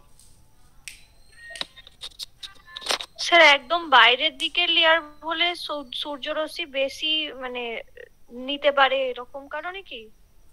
বেশ, তুমি চেষ্টা করেছো, এটাই সব থেকে ভালো। আর কেউ, আর কেউ চেষ্টা করবে? রেডিও সংকেত প্রতিফলিত করতে সহায়তা করে এই স্তরে বেশি হয়। কেন? এবার তোমাকে যদি বলি যে এখানে রেডিও ওয়েভ কেন প্রতিফলিত হয়, তার উত্তর কি হবে? সূর্য রশ্মিটার কারণে মূলত, যেহেতু যেটা আগের জন বললে মূলত উপরের দিকে হওয়ার কারণে। বেশ, কানেক্টেড থাকো। এবার দেখো আমরা কেন এই থার্মোস্ফিয়ারে জিনিসটা করছে। দেখো কি বলছে, in thermosphere temperature rises very rapidly. এটা মাথায় রাখবে, এই প্রশ্নটাও তোমাদের পরীক্ষায় দেয় যে কোন লেয়ারে গিয়ে হঠাৎ কিন্তু দেখবে টেম্পারেচার বাড়তে থাকছে। এই দেখো তুমি গ্রাফটা দেখো, এখানে মেসোস্পিয়ার ঠিক এসছে, মেসোস্পিয়ারে ঠিক যাওয়ার পরে তৎক্ষণাৎ কিন্তু টেম্পারেচারটা হুট করে বাড়তে থাকছে। এদিকে যাওয়া মানে কি বাড়ছে তো, ঠিক আছে, 0 থেকে এখানে 100, তাহলে এই দিক বরাবর ঘুরছে মানে টেম্পারেচারটা আস্তে আস্তে বাড়তে আরম্ভ করেছে, হঠাৎ র্যাপিডলি বাড়তে আরম্ভ করেছে। তাহলে তার কারণটা কি হবে? না, তার কারণ কিছু রয়েছে, বলে দিই তারপরে বলছি। দেখো এখানে যেটা রয়েছে যে ionosphere is part of this layer and it extend between তোমার 80 থেকে 400 কিলোমিটারের মধ্যে, and this layer helps to radio transmission. যেটা একটু আগে তোমাদের মধ্যে কেউ একজন বললো যে রেডিও ট্রান্সমিশনটা করছে। এইখানে যে তোমার কিছু আছে, তোমার রেডিও অ্যাক্টিভেটেড কিছু তোমার রয়েছে, পার্টিকেলস রয়েছে। সেই পার্টিকেলস কি করে না, যে রেডিও ওয়েভটা আমরা পাঠাচ্ছি সেই রেডিও ওয়েভটাকে আবার কিন্তু পুনরায় ব্যাক করতে সাহায্য করে। ঠিক আছে, আর এখানে সবসময় মলিকিউলের মধ্যে ফিউশন চলছে। ঠিক ঠিক আছে, কিছু মলিকিউলস রয়েছে, সেই মলিকিউলস এর মধ্যে ফিউশন মানে তাদের মধ্যে সংঘর্ষ চলছে, এই চলছে। তো যেই কারণে এই জায়গাটা সর্বটা সময় তুমি দেখবে যে একটা টেম্পারেচারের পরিমাণ সবসময় বেশি। টেম্পারেচারটা কখন বেশি হবে? যখন আমরা গরম কখন হয়, একে অপরের সঙ্গে ঝগড়াঝাটি হলে তখন তো গরম হয়, তাহলে একটা সংঘর্ষ তো দরকার। তাহলে এই জায়গাটায় যে মলিকিউলস গুলো রয়েছে সেই মলিকিউলস এর মধ্যে সেরকমই সংঘর্ষ চলছে, ঠিক আছে। এর মধ্যে আবার অনেকগুলো ভাগ আছে, ডি স্তর, এফ স্তর, F1, F2, এগুলো ডিটেল স্টাডি। এই সমস্ত থেকে তোমাদের প্রশ্ন আসবে না, তো তোমাদের এটা পড়তেও হবে না। তোমরা এইটুকু জানবে যে কোন লেয়ারে এসে র্যাপিডলি টেম্পারেচারটা বাড়ছে। এবং দেখো আমরা দেখছিলাম যে অন্যান্য লেয়ার গুলো যে তোমার দেখো এটা প্রথমে 13 ছিল, 13 থেকে ওটা কত হলো 50, 50-এর পরে 80 হলো। এইটা দেখো 80 থেকে বলছে যেটা 400 কিলোমিটার হচ্ছে এর হাইট। বুঝতে পেরেছো? তাহলে এক্সটেন্টটা কতটাই বেশি, কতটা জায়গা জুড়ে এটা রয়েছে, কি বললাম বোঝা গেছে? এরপরে এইবারে যে লাস্ট যে তোমার সিটেটের এক্সামটা হলো, সেখান থেকে এই প্রশ্নটা কিন্তু এসছিল, ঠিক আছে। বলছে সব থেকে এবার আপারে, সব থেকে ওপরে কোন লেয়ারটা রয়েছে এরপরে যেটা রয়েছে, এ দেখো এক্সোস্ফিয়ার। দেখতে পাচ্ছ এর হাইটটা কতটুকু? ঠিক এতটুকু। কেন না, এটা পৃথিবীর সব থেকে বাইরের লেয়ার, ঠিক আছে। এবং this layer is very thin air, খুব কম পরিমাণে এখানে কিন্তু বাতাস বা বায়ু রয়েছে, ঠিক আছে। Light gases like helium and hydrogen float into the space from here. মানে আমাদের পৃথিবীর বাইরে আমরা কি জানি, পৃথিবীর বাইরে অক্সিজেন রয়েছে, সন্ধান চলছে, কিন্তু হিলিয়াম এবং হাইড্রোজেনটা রয়েছে সেটা কিন্তু সূর্যের কাছে গিয়ে বা অন্যান্য জায়গায় কিন্তু সেটা রয়েছে স্পেসে, কিন্তু এই দুটো গ্যাসের কিন্তু অ্যাবুন্ডেন্স সব থেকে বেশি। এবার তোমাদের আমি যদি বলি যে ধরো nitrogen, carbon, CO2 plus O2 এগুলো হচ্ছে আমাদের এই গ্রাউন্ডের কাছাকাছি আছে, হাইড্রোজেন, তারপরে তোমাদের এই যে হিলিয়াম, এগুলো কেন উপরে আছে বলো তো? কেউ কি বলতে পারবে কেন উপরে আছে? আমরা এটা উপরে গিয়ে কেন পড়লাম, এই গ্যাস গুলো উপরে আছে কেন, কি মনে হয়? স্যার এই গ্যাসগুলো অনেক হালকা, এর জন্য স্যার এগুলি মানে গ্র্যাভিটির বিরুদ্ধে কাজ করে অনেক উঁচুতে গিয়ে অবস্থান করছে। একদমই ঠিক বলেছো, একদমই ঠিক। কারণ আমরা সাধারণ যদি বেসিক নলেজটা রাখি, গ্র্যাভিটেশনাল ফোর্স তো আমাদের আর্থে কাজ করে। আমরা যদি সামান্য যদি একটা পেনও যদি উপর থেকে ফেলি, পেনটা ফেলবে, একটা পাতাও যদি ফেলি, পাতাটাকেও কিন্তু হচ্ছে পৃথিবী নিজের গ্র্যাভিটেশনাল ফোর্সের দ্বারা আকৃষ্ট করে, ঠিক আছে। তো সেই জায়গায় আকৃষ্ট তার পরিমাণটা আরো বেশি হবে যার ভারী বা যার ভারটা বা যার মাসটা সব থেকে বেশি, তাই না? তো নাইট্রোজেনটা কিন্তু ভারী গ্যাস, অন্যান্য গ্যাসের তুলনায় এই সমস্ত গ্যাসগুলো হচ্ছে ভারী গ্যাস, তার জন্য এগুলো কিন্তু টপোস্ফিয়ারের সঙ্গে লেগে আছে, ঠিক আছে। কিন্তু তারপরের যে তোমার গ্যাসগুলো রয়েছে যেগুলো হালকা গ্যাস, সেগুলো কিন্তু উপরে ভাসছে, তার জন্য ওগুলো উপরে রয়েছে, ঠিক আছে। তাহলে আমি কি বললাম, হিলিয়াম এবং হাইড্রোজেনটা তোমার কিন্তু ওই জায়গাটায় কিন্তু এক্সোস্ফিয়ারে রয়েছে এবং এটা সব থেকে থিন এয়ার। তাহলে আমি যদি তোমাদের বলি কোন লেয়ারে গিয়ে তাহলে সব থেকে হঠাৎ করে তোমরা দেখবে যে র্যাপিডলি টেম্পারেচার বেড়ে গেছে, সেটা কোন লেয়ার হবে? থার্মোস্ফিয়ার। বেশ, এবারে আয়নোস্ফিয়ার আমরা হচ্ছে কোন লেয়ারে দেখতে পাই? আয়নোস্ফিয়ার, এখানে আয়নো বলেছে, বুঝতে পারলে, মানে আয়ন, ক্যাটায়ন, অ্যানায়ন আমরা পড়েছি না, এগুলো ভাগ করলে যেগুলো হয়, যেগুলো আমরা ভৌত বিজ্ঞান যারা ফিজিক্যাল সায়েন্সের স্টুডেন্ট রয়েছে বা ফিজিক্স বা অন্যান্য, এখানে হয়তো কেউ থাকবে না, সব সোশ্যাল সায়েন্স, তো তারা আরো ভালো করে বুঝতে পারবে জিনিসটা। কিন্তু আমরা ক্লাস 10-এ তো ভৌত বিজ্ঞান পড়েছিলাম, অ্যানায়ন, ক্যাটায়ন, এই যে আয়নে ভাগ করে দিচ্ছে, ঠিক আছে। তো এই আয়নের যে স্তরটা রয়েছে সেটা কোন স্তরকে বলবো আমরা? থার্মোস্ফিয়ার। একদমই ঠিক। এই সমস্ত কোশ্চেন গুলো খুবই মানে বাচ্চাদের কোশ্চেন, এগুলোই আমাদের মনে রাখতে হবে, এখান থেকেই আমাদের কিন্তু কোশ্চেন গুলো আসে, ঠিক আছে। এটা এক্সোস্ফিয়ার গেল। তো এরপরে যেটা রয়েছে তোমরা জানলে অবাক হবে, আমাদের পৃথিবীতে যে পরিমাণ আমরা এনার্জি আমরা কনজিউম করি, ঠিক আছে, তো সূর্য থেকে তার 200 কোটি ভাগের 1 ভাগ, কি বললাম বোঝা গেছে? 200 কোটি ভাগের 1 ভাগ কিন্তু এনার্জি আমাদের পৃথিবীর উপরে কিন্তু এসে পৌঁছায়। এগুলো শর্ট তোমার রিচার্জিং কিছু কিছু জিনিসগুলো থাকে। আচ্ছা, এরপরে ওয়েদার এন্ড ক্লাইমেট আছে। আমাকে ওয়েদার আর ক্লাইমেটের মধ্যে কি ডিফারেন্স আছে কেউ একটু অ্যাজিউম করে বলতে পারবে যে ওয়েদার এন্ড ক্লাইমেটের মধ্যে কি ব্যাপারটা রয়েছে? ওয়েদার ক্লাইমেট আমরা কাকে বলতে পারি? ক্লাইমেট বা ওয়েদারকে আলাদা কেন? সামন? স্যার ওয়েদার শর্ট টাইম পিরিয়ডের বায়ুমণ্ডলের অবস্থাকে বোঝায়, আর ক্লাইমেট হচ্ছে 30 থেকে 35 বছরের একটা গড় বায়ুমণ্ডলের অবস্থার পরিবর্তনকে বোঝায়। বেশ, তাহলে তুমি হ্যাঁ বলো, আর কি বলছো? আবহাওয়া হঠাৎ করে মানে প্রতি মুহূর্তে বদলে যেতে পারে, কিন্তু জলবায়ু মানে প্রতিদিন বদলায় না, অনেক দিন ধরে থাকে। আচ্ছা, তাহলে তোমাদের আলোচনার মাধ্যমে এই দুটো জিনিস বুঝতে পারলাম। আগে যে বলছিলে, আমি নামটা হয়তো দেখতে পাচ্ছি না যে তুমি ব্যাক করিনি, তো তুমি বলছো যে সার্টেন যে কন্ডিশনস, আমাদের যে ফেনোমেনা যেগুলো ঘটে চলেছে আমাদের আর মানে আমাদের বায়ুমণ্ডলে, হ্যাঁ, তো সেগুলোকে তুমি বলছো ওয়েদার। এবং কেউ একজন বললো যে একটা ক্লাইমেট জিনিসটা কিন্তু একটা লং টাইম কনজিউমিং হয়। তাহলে ব্যাপারটা কি, লিঙ্কেজ কি রয়েছে, এগুলোকে আমরা পাশাপাশি কেন পড়ছি? ওয়েদারকে তো আলাদা জায়গায় পড়তে পারতাম, ক্লাইমেটটাকে আলাদা জায়গায় পড়তে পারতাম। দেখো, তুমি এখন যে জায়গাটায় বসে আছো, যেই স্থানেই বসে আছো না কেন, তুমি দেখতে পাচ্ছ যে এখন একটু শীত শীত ব্যাপার রয়েছে। আবার কেউ অন্য জায়গায় কেউ দেখতে পাচ্ছে হয়তো যে এখন দার্জিলিং এর কাছাকাছি রয়েছে বা জলপাইগুড়ি, হঠাৎ দেখা যাবে, আমি বলছি না হাইপোথেটিক্যালি, সেখানে হয়তো বৃষ্টি হচ্ছে। ঠিক আছে, তাহলে এইটুকু জায়গায় আমাদের তো পশ্চিমবঙ্গ তো রয়েছে, ধরো একটা পশ্চিমবঙ্গে আমি কোনো একটা এলাকা ধরো, তো এইখানে দেখা যাচ্ছে বৃষ্টি পড়ছে, এইখানে দেখা যাচ্ছে যে রোদ উঠেছে, আবার এইখানে দেখা যাচ্ছে যে খুব মানে ঠান্ডা ওয়েদার, কোনো বৃষ্টিও নেই, কিছুই নেই। তাহলে এই একই জায়গায় যেটা আমরা ডিমার্কেশন হয়তো করেছি, সেই একই জায়গার মধ্যে আবার তিনটে তিনটে কন্ডিশন দেখা যাচ্ছে। ঠিক আছে, তাহলে ওয়েদারটা হচ্ছে কি না, ওয়েদার, ওয়েদার কথার অর্থ হচ্ছে কি আবহাওয়া, যেটাকে আমরা বাংলায় বলি আবহাওয়া। ঠিক আছে, আবহাওয়া মানে কি, মানে তোমার যে সমস্ত বায়ুমণ্ডলে যে সমস্ত উপাদান আছে, উপাদান মানে কি কি আছে, যেমন প্রিসিপিটেশন বৃষ্টিপাত, টেম্পারেচার, ঠিক আছে, তারপরে আর্দ্রতা, উষ্ণতা, এইসব যে জিনিসগুলো রয়েছে, সেগুলো কিন্তু প্রতিটা জায়গা ভেদে কিন্তু পরিবর্তন হয়। ঠিক আছে, এবার এই যে প্রতিটা জায়গা ভেদে যে পরিবর্তন হয় একটা নির্দিষ্ট টাইমে, সেইটাকেই আমরা কি বলছি, সেই জায়গাটার সেই সার্টেন সময়ের ওয়েদার, এটা মাথায় রাখবে। সেই জায়গাটার সেই সার্টেন টাইমের ওয়েদার। এক্ষুনি রাত্রি 10টার সময় তোমরা একটু শীত শীত অনুভব করছো, মানে এখানে একটু ঠান্ডা ওয়েদার রয়েছে। কিন্তু ঠিক 5 মিনিট পরে বা 10 মিনিট পরে দেখবে এখানে আবার বৃষ্টি পড়তে পারে।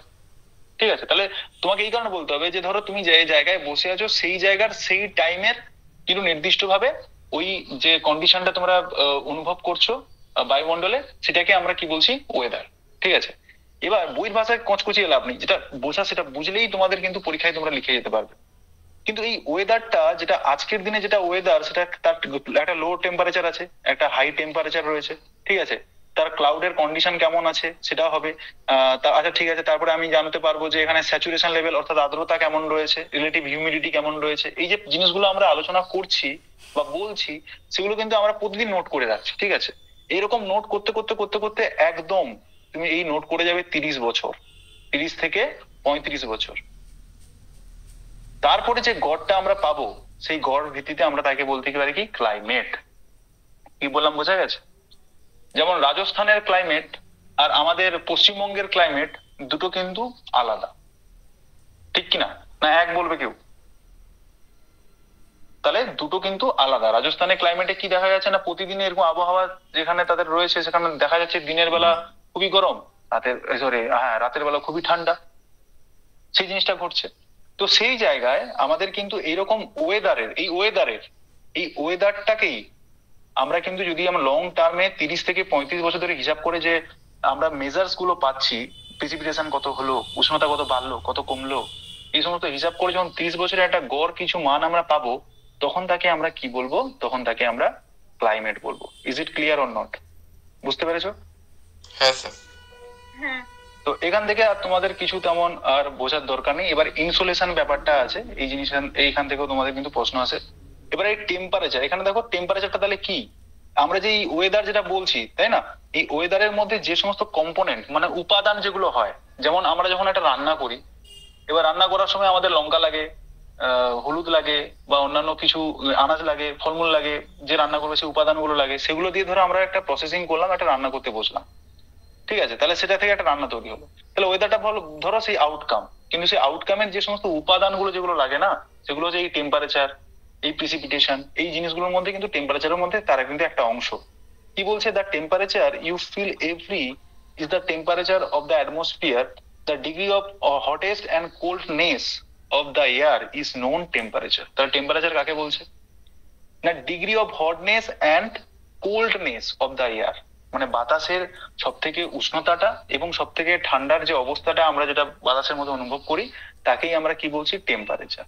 ঠিক আছে, এবার বলছি কি, the important factor of the influence of the distribution of temperature is, তাকে কি বলা হয়, ইনসোলেশন। এবার এটা আবার নতুন একটা ওয়ার্ড যোগ হলো, ইনসোলেশন। আমরা দেখতে পাচ্ছি কোথাও একটা জায়গার টেম্পারেচার বেশি, কোথাও একটা জায়গার টেম্পারেচার কম। তাহলে সেটা হওয়ার কারণটা কি? এবারে সেই ইনসোলেশনটা কি না বলছে, insolation is the incoming solar energy, ঠিক আছে, ইন্টারসেপ্ট বাই দ্য আর্থ। এর মানেটা কি একটু আমাকে বুঝিয়ে বলতে পারবে? এর মানেটা যে insolation is the incoming solar energy intercepted by the earth. Sir বলবো? চেষ্টা করো কেউ। হ্যাঁ হ্যাঁ বলো। আমরা জানি যে সূর্য থেকে যে বিকিরিত শক্তি আসে, তার মানে সেটা 200 কোটি ভাগের মধ্যে 1 ভাগ মাত্র আমাদের পৃথিবীতে এসে পৌঁছায়। একদমই ঠিক। এটা হচ্ছে ইনসুলেশন। হ্যাঁ, তো এই যে টেম্পারেচারটা আমার, হ্যাঁ হ্যাঁ বলো বলো। সূর্য থেকে যে আলোক রশ্মি আসে সেটা পৃথিবীর ভূপৃষ্ঠে পড়ে এবং পৃথিবীর ভূপৃষ্ঠকে উত্তাপ করে, এবং সেই উত্তাপিত যে হাওয়াটা সেটা আস্তে আস্তে উপরের দিকে ওঠে, এবং উপরের যে ভারী শীতল বাতাসটা সেটা আস্তে আস্তে নিচে নামে, এবং পরিচলন স্রোতের মাধ্যমে নিচের বায়ু উপরে, মানে গরম বায়ুটা উপরের দিকে উঠতে থাকে, এবং উপরে যে ঠান্ডা বায়ুটা সেটা নিচের দিকে আসে। এইভাবে ঠান্ডা গরমের মধ্যে যে অবস্থাটা ক্রিয়েট হয় ওয়েদারের মধ্যে, সেটাই হচ্ছে ইনসুলেশন মনে হয়।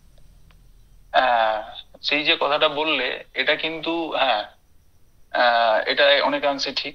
এবার ইনসুলেশনটা কি আছে এবার একটু আমরা একটু পড়ে নিই। এখানে কি বলছে দেখো, ইনসুলেশনটা হচ্ছে কি না এনার্জি, ঠিক আছে, যে এনার্জিটা তোমার কি হচ্ছে না আর্থে এসে পৌঁছচ্ছে। এবার সেটা 200 ভাগের, আমরা বলছি যে 200 কোটি ভাগের 1 ভাগ এসে আমাদের পৌঁছচ্ছে, ঠিক আছে।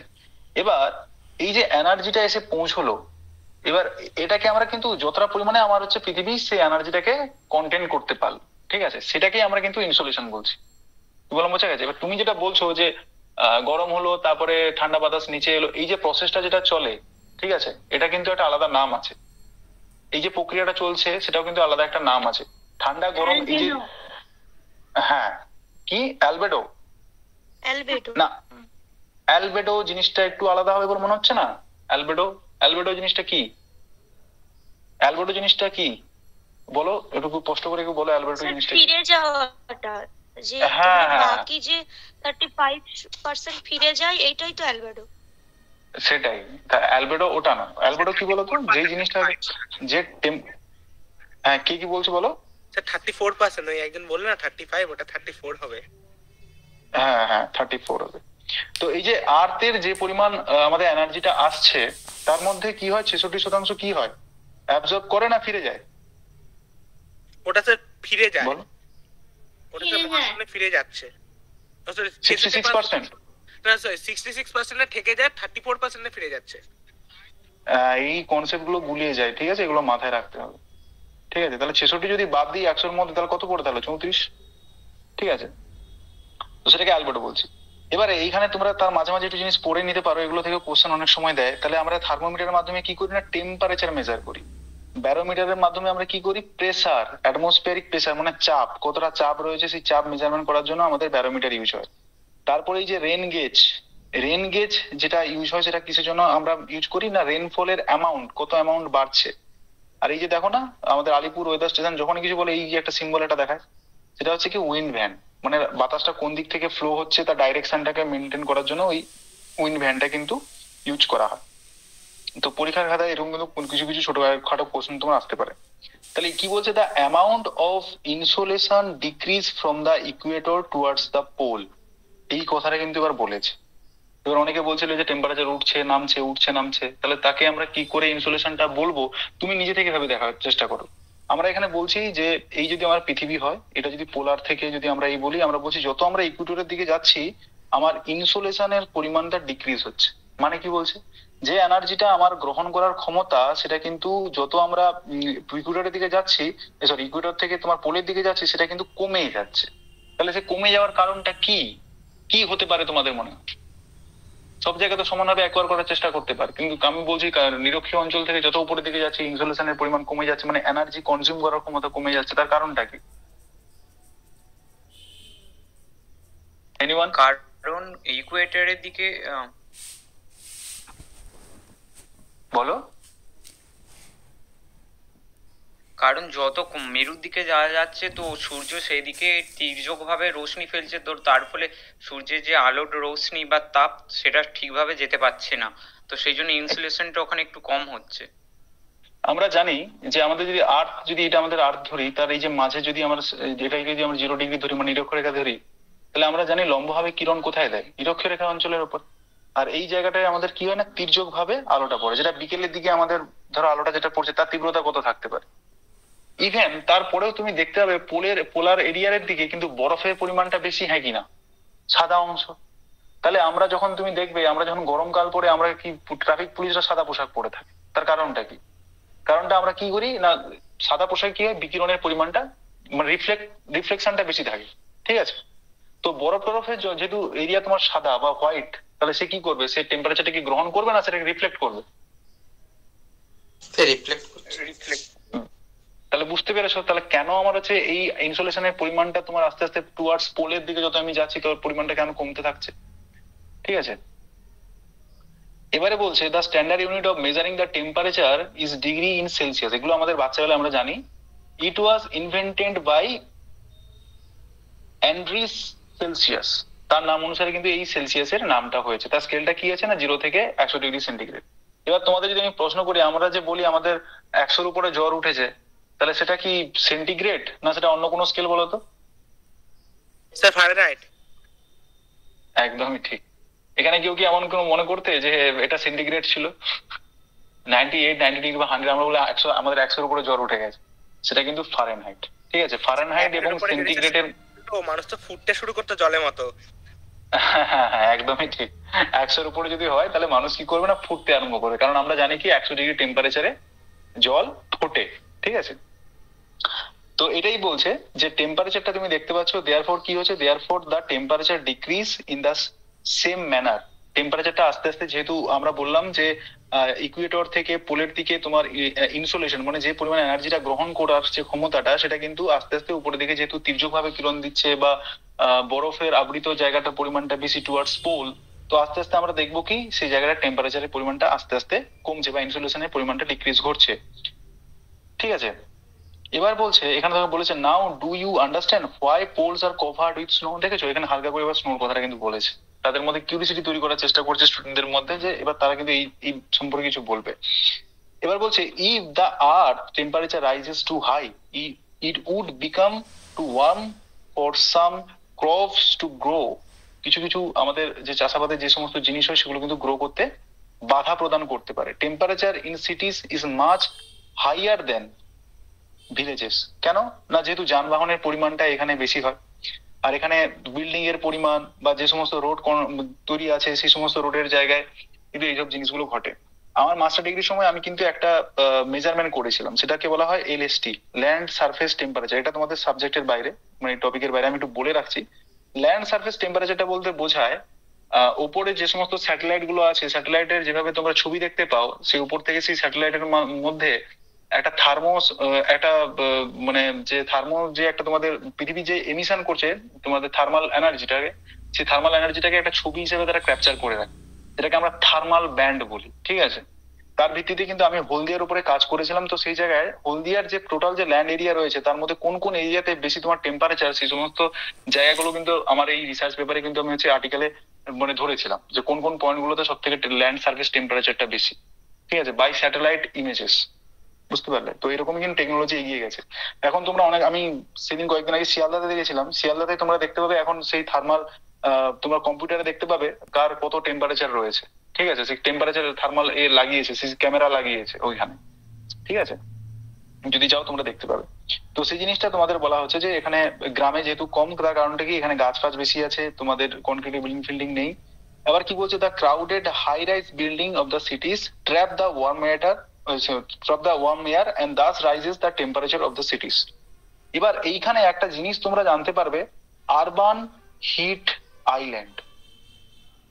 এই টার্মোলজি কেউ শুনেছো? ইয়েস या নো বলবে। কেউ কি শুনেছো আরবান হিট আইল্যান্ড? স্যার শুনেছি। বলো তো আরবান হিট আইল্যান্ডটা কি? শহরে যেখানে কার্বন ডাই অক্সাইডের পরিমাণ বেশি থাকে সাধারণত যানবাহনের কারণে, বিভিন্ন কারণে, তো যার জন্য সেইটা একটা মানে অনেক বেশি তাপমাত্রা সেইখানে তৈরি হয়, তো সেই জন্য শহরকে বলা হয় হিট আইল্যান্ড। বেশ, তুমি চেষ্টা করেছো। তো এবার ভালো উত্তরটা কিটা হবে সেটা একটু দেখো। সূর্য তো টেম্পারেচার দিচ্ছে, টেম্পারেচার গুলো যেগুলো আমরা হচ্ছে এগুলো কিছুই না, সূর্য থেকে অনেকগুলো রে আসছে, একটা শর্ট ওয়েভ একটা লং ওয়েভ এইভাবে আসছে। এবার লং ওয়েভ কি হয় না, ফিরতে পারে না, যেহেতু তার মাথাটা ভোঁতা হয়ে গেছে, সে ফিরতে পারে না। শর্ট ওয়েভ মানে কি, সে সবার মধ্যে গলে যেতে পারে, যে ছোট হয় রোগা পাতলা হয় সে তাড়াতাড়ি ছুটে যেতে পারে, কিন্তু যে ভারী ভারক্কম শরীর হয় সে কি হাঁটতে চলতে বেশি ভালো পারে, একটু ধীমে ধীমে ধীমে ধীমে যাবে। তো সেই রকমই যেই টেম্পারেচারটা তোমার সূর্য থেকে আসছে হাই রাইজ বিল্ডিং হওয়ার কারণে সেটা যেতে বাধা পায়। এই যে এখানে গিয়ে ধাক্কা মারছে ওইখানে গিয়ে ধাক্কা মারছে, সে ফিরে তো তাকে যাওয়ার জন্য তাকে রাস্তা দিতে হবে। টেম্পারেচারটা আসছে ঠিক আছে, সেই টেম্পারেচারটাকে যাওয়ার জন্য তো তোমার তাকে রাস্তা দিতে হবে, যে এলো ভাই তুই এই দিক দিয়ে যা, কিন্তু আমি তো সব জায়গায় ব্লক করে রেখে দিয়েছি না। তাহলে সেই তখন কি হয় যে ওই যে ভিতরের যে রাস্তাগুলো আছে সেই রাস্তাগুলোর ভিতরে কিন্তু এই টেম্পারেচার ট্র্যাপ হয়ে যায়, মানে জালের মতো সেটাকে কেউ আটকে দেয়। এবং সঙ্গে তোমার CO2 ও রয়েছে, সেও টেম্পারেচারটাকে আটকে রাখার চেষ্টা করছে। তো এই সমস্ত কারণে যে সমস্ত জায়গায় তুমি দেখবে হাই রাইজ বিল্ডিং বেশি রয়েছে সেই সমস্ত জায়গায় তুমি দেখবে আরো বরঞ্চ তোমার এই টেম্পারেচারটা বেশি অনুভব করছো। আমরা বলি না কলকাতা হাওড়ার এই সমস্ত সাইডে এখানে দেখো ঠান্ডা পড়ছে না, কিন্তু মেদিনীপুর মুর্শিদাবাদ গ্রামগঞ্জ এলাকায় দেখো প্রচন্ড ঠান্ডা পড়ছে। তার কারণটা কি? কারণটা এটাই, সেটা ওপেন স্পেস। টেম্পারেচারটা যত পরিমাণে তোমার কলকাতার উপরে পড়ছে তত পরিমাণে সেখানেও পড়ছে, কিন্তু প্রবলেমটা হচ্ছে কলকাতাতে যে টেম্পারেচারটা পড়ছে সেটা ওটা ট্র্যাপ হয়ে থেকে যাচ্ছে, বেরোতে পারছে না ওই জায়গা থেকে। সেটা থ্রু কার্বন ডাই অক্সাইড হতে পারে, বা সেই বেরোনোর যে স্পেসটা থাকা দরকার সেই স্পেসটা থাকছে না। তো ওই কারণে ওইখানে যে একটা টেম্পারেচার বা একটা যে লোকাল ক্লাইমেট তৈরি হয় সেখানে টেম্পারেচারটা ট্র্যাপ হয়ে যায়। তো সেই কারণে তোমার কি হয়, ওইখানে টেম্পারেচারটা বাড়তে থাকে, তখন তাকে আমরা আরবান হিট আইল্যান্ড বলি। যেটা তোমাদের এনসিআরটি মানে এই তোমাদের সিটেটের জন্য ইম্পর্টেন্ট নয়, তবুও তোমাদের জিনিসটাকে বলে রাখলাম। এবারে এয়ার প্রেসারটা আছে, তো এয়ার প্রেসার উইন্ড তো এগুলো আছে। আজকে আর পড়াবো না, অনেকটা টাইম হলো। তো এটা আমরা পরেই আলোচনা করি, এর পরের দিন হয়তো এই জিনিসটাকে নিয়ে আমরা আলোচনা করব। তো মূলত এতটুকু যে ক্লাস হলো, তার কারোর মধ্যে কোনো ডাউট আছে এটা আমাকে একটু জানিয়ে। কারোর কি কোনো ডাউট আছে? Have any doubt? কারো কোনো ডাউট নেই তাহলে? ঋতু, রেখা, মলি, এদের নাম সামনে দেখতে পাচ্ছি, সঙ্গীতা? না স্যার, কোনো ডাউট নেই। বুঝতে পেরেছো সব? হ্যাঁ, বেশ, এবার তোমরা কিছু কোশ্চেন করো, ঠিক আছে? যেই কোশ্চেন থেকে তোমরা বুঝতে পারবে তোমরা এই মানে এই যে মোটামুটি পড়লে আজকে সেটা ঠিকঠাক করতে পারছো কিনা।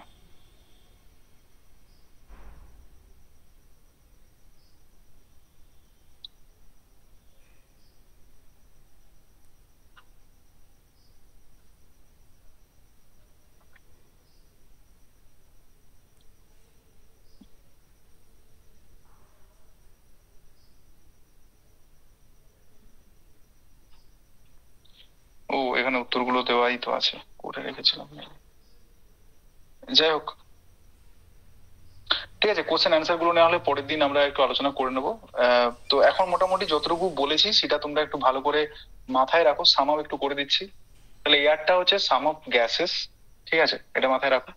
এবং এই গ্যাসগুলো এবার তার মধ্যে সব থেকে ইম্পর্টেন্ট যে দুটো গ্যাস, বাল্ক অফ গ্যাসেস যেটা বলা হচ্ছে, সেটা নাইট্রোজেন এবং অক্সিজেন, ঠিক আছে? কার্বন ডাই অক্সাইডের পরিমাণ কত রয়েছে? 0.003, কত কম, কত কম, ঠিক আছে?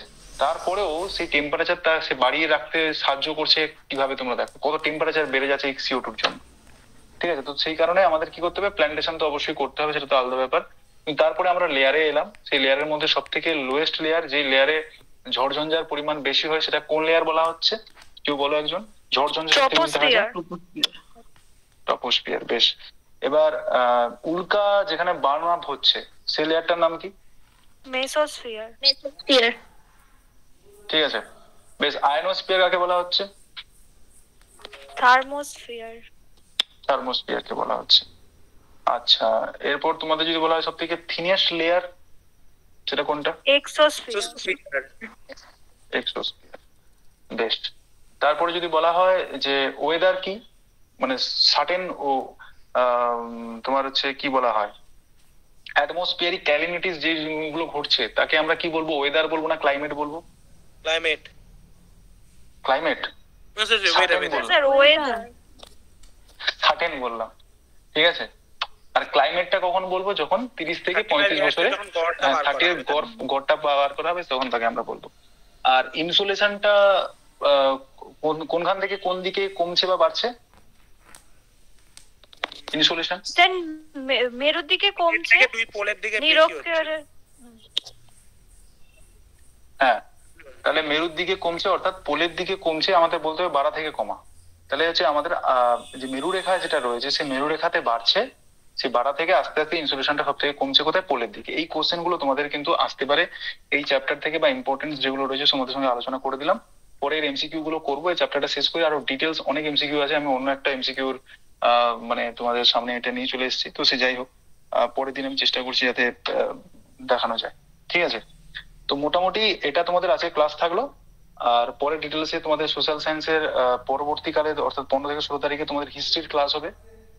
তো তোমরা হিস্ট্রি ক্লাসটা অবশ্যই অ্যাটেন্ড করবে, এবং ক্লাসটা হয়ে যাওয়ার পর তোমরা অবশ্যই গ্রুপে ক্লাসের ফিডব্যাকটা অবশ্যই জানিও কেমন হয়েছে ক্লাসটা, বা তোমাদের ক্লাসটা কেমন লেগেছে। আর তোমাদের এটাও জানিয়ে রাখি কাইন্ড অফ ইনফরমেশন, যারা এখন ডিসেম্বরে টেট দিচ্ছ তো ভালো কথা, আমাদের পেইড ব্যাচ একটা লঞ্চ হয়েছে, যেখানে কিন্তু তোমাদের আরো ভালোভাবে ক্লাসগুলো হয়তো তোমাদের করানো হবে। সেই জায়গায় তোমরা দেখতেই পাচ্ছ অনেক স্যাররা রয়েছেন, একটা পেইড ব্যাচ এখনো ভর্তি প্রক্রিয়া চলছে। তো তোমরা যদি চাও ওই ডিসেম্বরের মধ্যে তোমরা কিন্তু ওই পেপার 2 এর জন্য, যারা পেপার 2 এর জন্য প্রিপারেশন নিচ্ছ, তো তারা কেবলমাত্র 1000 টাকার বিনিময়ে 6 মাসের উপরে তোমাদের কিন্তু ক্লাস হবে। জুলাই মাসে তোমাদের যে এক্সামটা হবে সিটেটের, তার জন্য প্রিপারেশন চলছে। তো তোমরা কেউ যদি চাও এখন এনরোল করতে পারো। এবার তোমরা বলবে স্যার কেন এনরোল করবো? কারণ জানুয়ারির পরে আবার কিন্তু তোমাদের পেপার 1 এর ব্যাচও লঞ্চ হতে পারে, এবং প্রাইসটা হয়তো ইনক্রিজ হতেও পারে, ঠিক আছে। তো তোমরা সেই কারণে এই পিরিয়ডে তোমরা যদি চাও যে জুলাইয়ের দিকে তোমরা ভালো করে একটা পরীক্ষা অ্যাটেম্প দেবে, চ্যাপ্টার ওয়াইজ ধরে ধরে এমসিকিউ বা তোমাদের স্যারের সমস্ত কোশ্চেন যাতে করানো হয়, যদি প্রিপারেশন যদি নিতে চাও অবশ্যই তোমরা আমার সঙ্গে কন্ট্যাক্ট করতে পারো, ঠিক আছে। তো সবাই ভালো থেকো, ক্লাসে ফিডব্যাকটা জানিও, তাহলে আবার নতুন ক্লাসে তোমার সঙ্গে দেখা হচ্ছে, ঠিক আছে। স্যার বলছিলাম ওই ওই যে নতুন জুলাইয়ের ব্যাচে ওখানে মানে পেমেন্ট করব কিভাবে? ওখানে তোমরা দেখতে হবে, আমি একটা মানে পোস্ট মনে হয় তোমাদের গ্রুপে দিয়েছিলাম, ওখানে একটা কিউআর কোড রয়েছে, অথবা আমার যে ফোন নাম্বারটা যেটা রয়েছে 8159804721, ওইখানে তোমরা পেমেন্ট করে দিতে পারো, ঠিক আছে। তখন তোমাদের পেইড ব্যাচে অ্যাড করে নেওয়া হবে। কি বলেছি বুঝতে পেরেছো? হ্যাঁ স্যার। ওকে, ঠিক আছে। আর কারো কোনো প্রশ্ন আছে আজকে যতটুকু পড়ানো হয়েছে? নিঃসংকোচে বলো। শৈবা তো একদম চুপচাপ। হ্যাঁ স্যার। বুঝতে পেরেছো? হ্যাঁ স্যার। রেখা, সন্ধ্যা, আর এদিকে ডোরেমন। হ্যাঁ স্যার। বুঝতে পেরেছো সব? হ্যাঁ হ্যাঁ হ্যাঁ স্যার। স্যার, মানে প্রবলেম হচ্ছিল আমার নেটওয়ার্কের, ওই জন্য একটু অসুবিধা হয়েছে আজকে ক্লাসটা আমার। আচ্ছা আচ্ছা, বেশ বেশ। তো বলে দিই, আমার এই ক্লাসগুলো তোমাদের যেহেতু রেকর্ডিং হয়তো তোমরা পাবে কি পাবে না আমি জানি না, কারণ রেকর্ডিং এ একটু সমস্যা হচ্ছে। তো আমার ক্লাসগুলো মূলত তোমরা কিন্তু লাইভ জয়েন করার চেষ্টা করো, ঠিক আছে। তো হোপ তোমাদের সবাই পরীক্ষা ভালো করে দাও, প্রিপারেশন ভালো করে চলুক, পড়াশোনা করো, ঠিক আছে। ক্লাসের ফিডব্যাক তোমরা গ্রুপে জানিও, তাহলে নতুন ক্লাসে তোমার দেখা হচ্ছে, ঠিক আছে। গুড নাইট সবাই।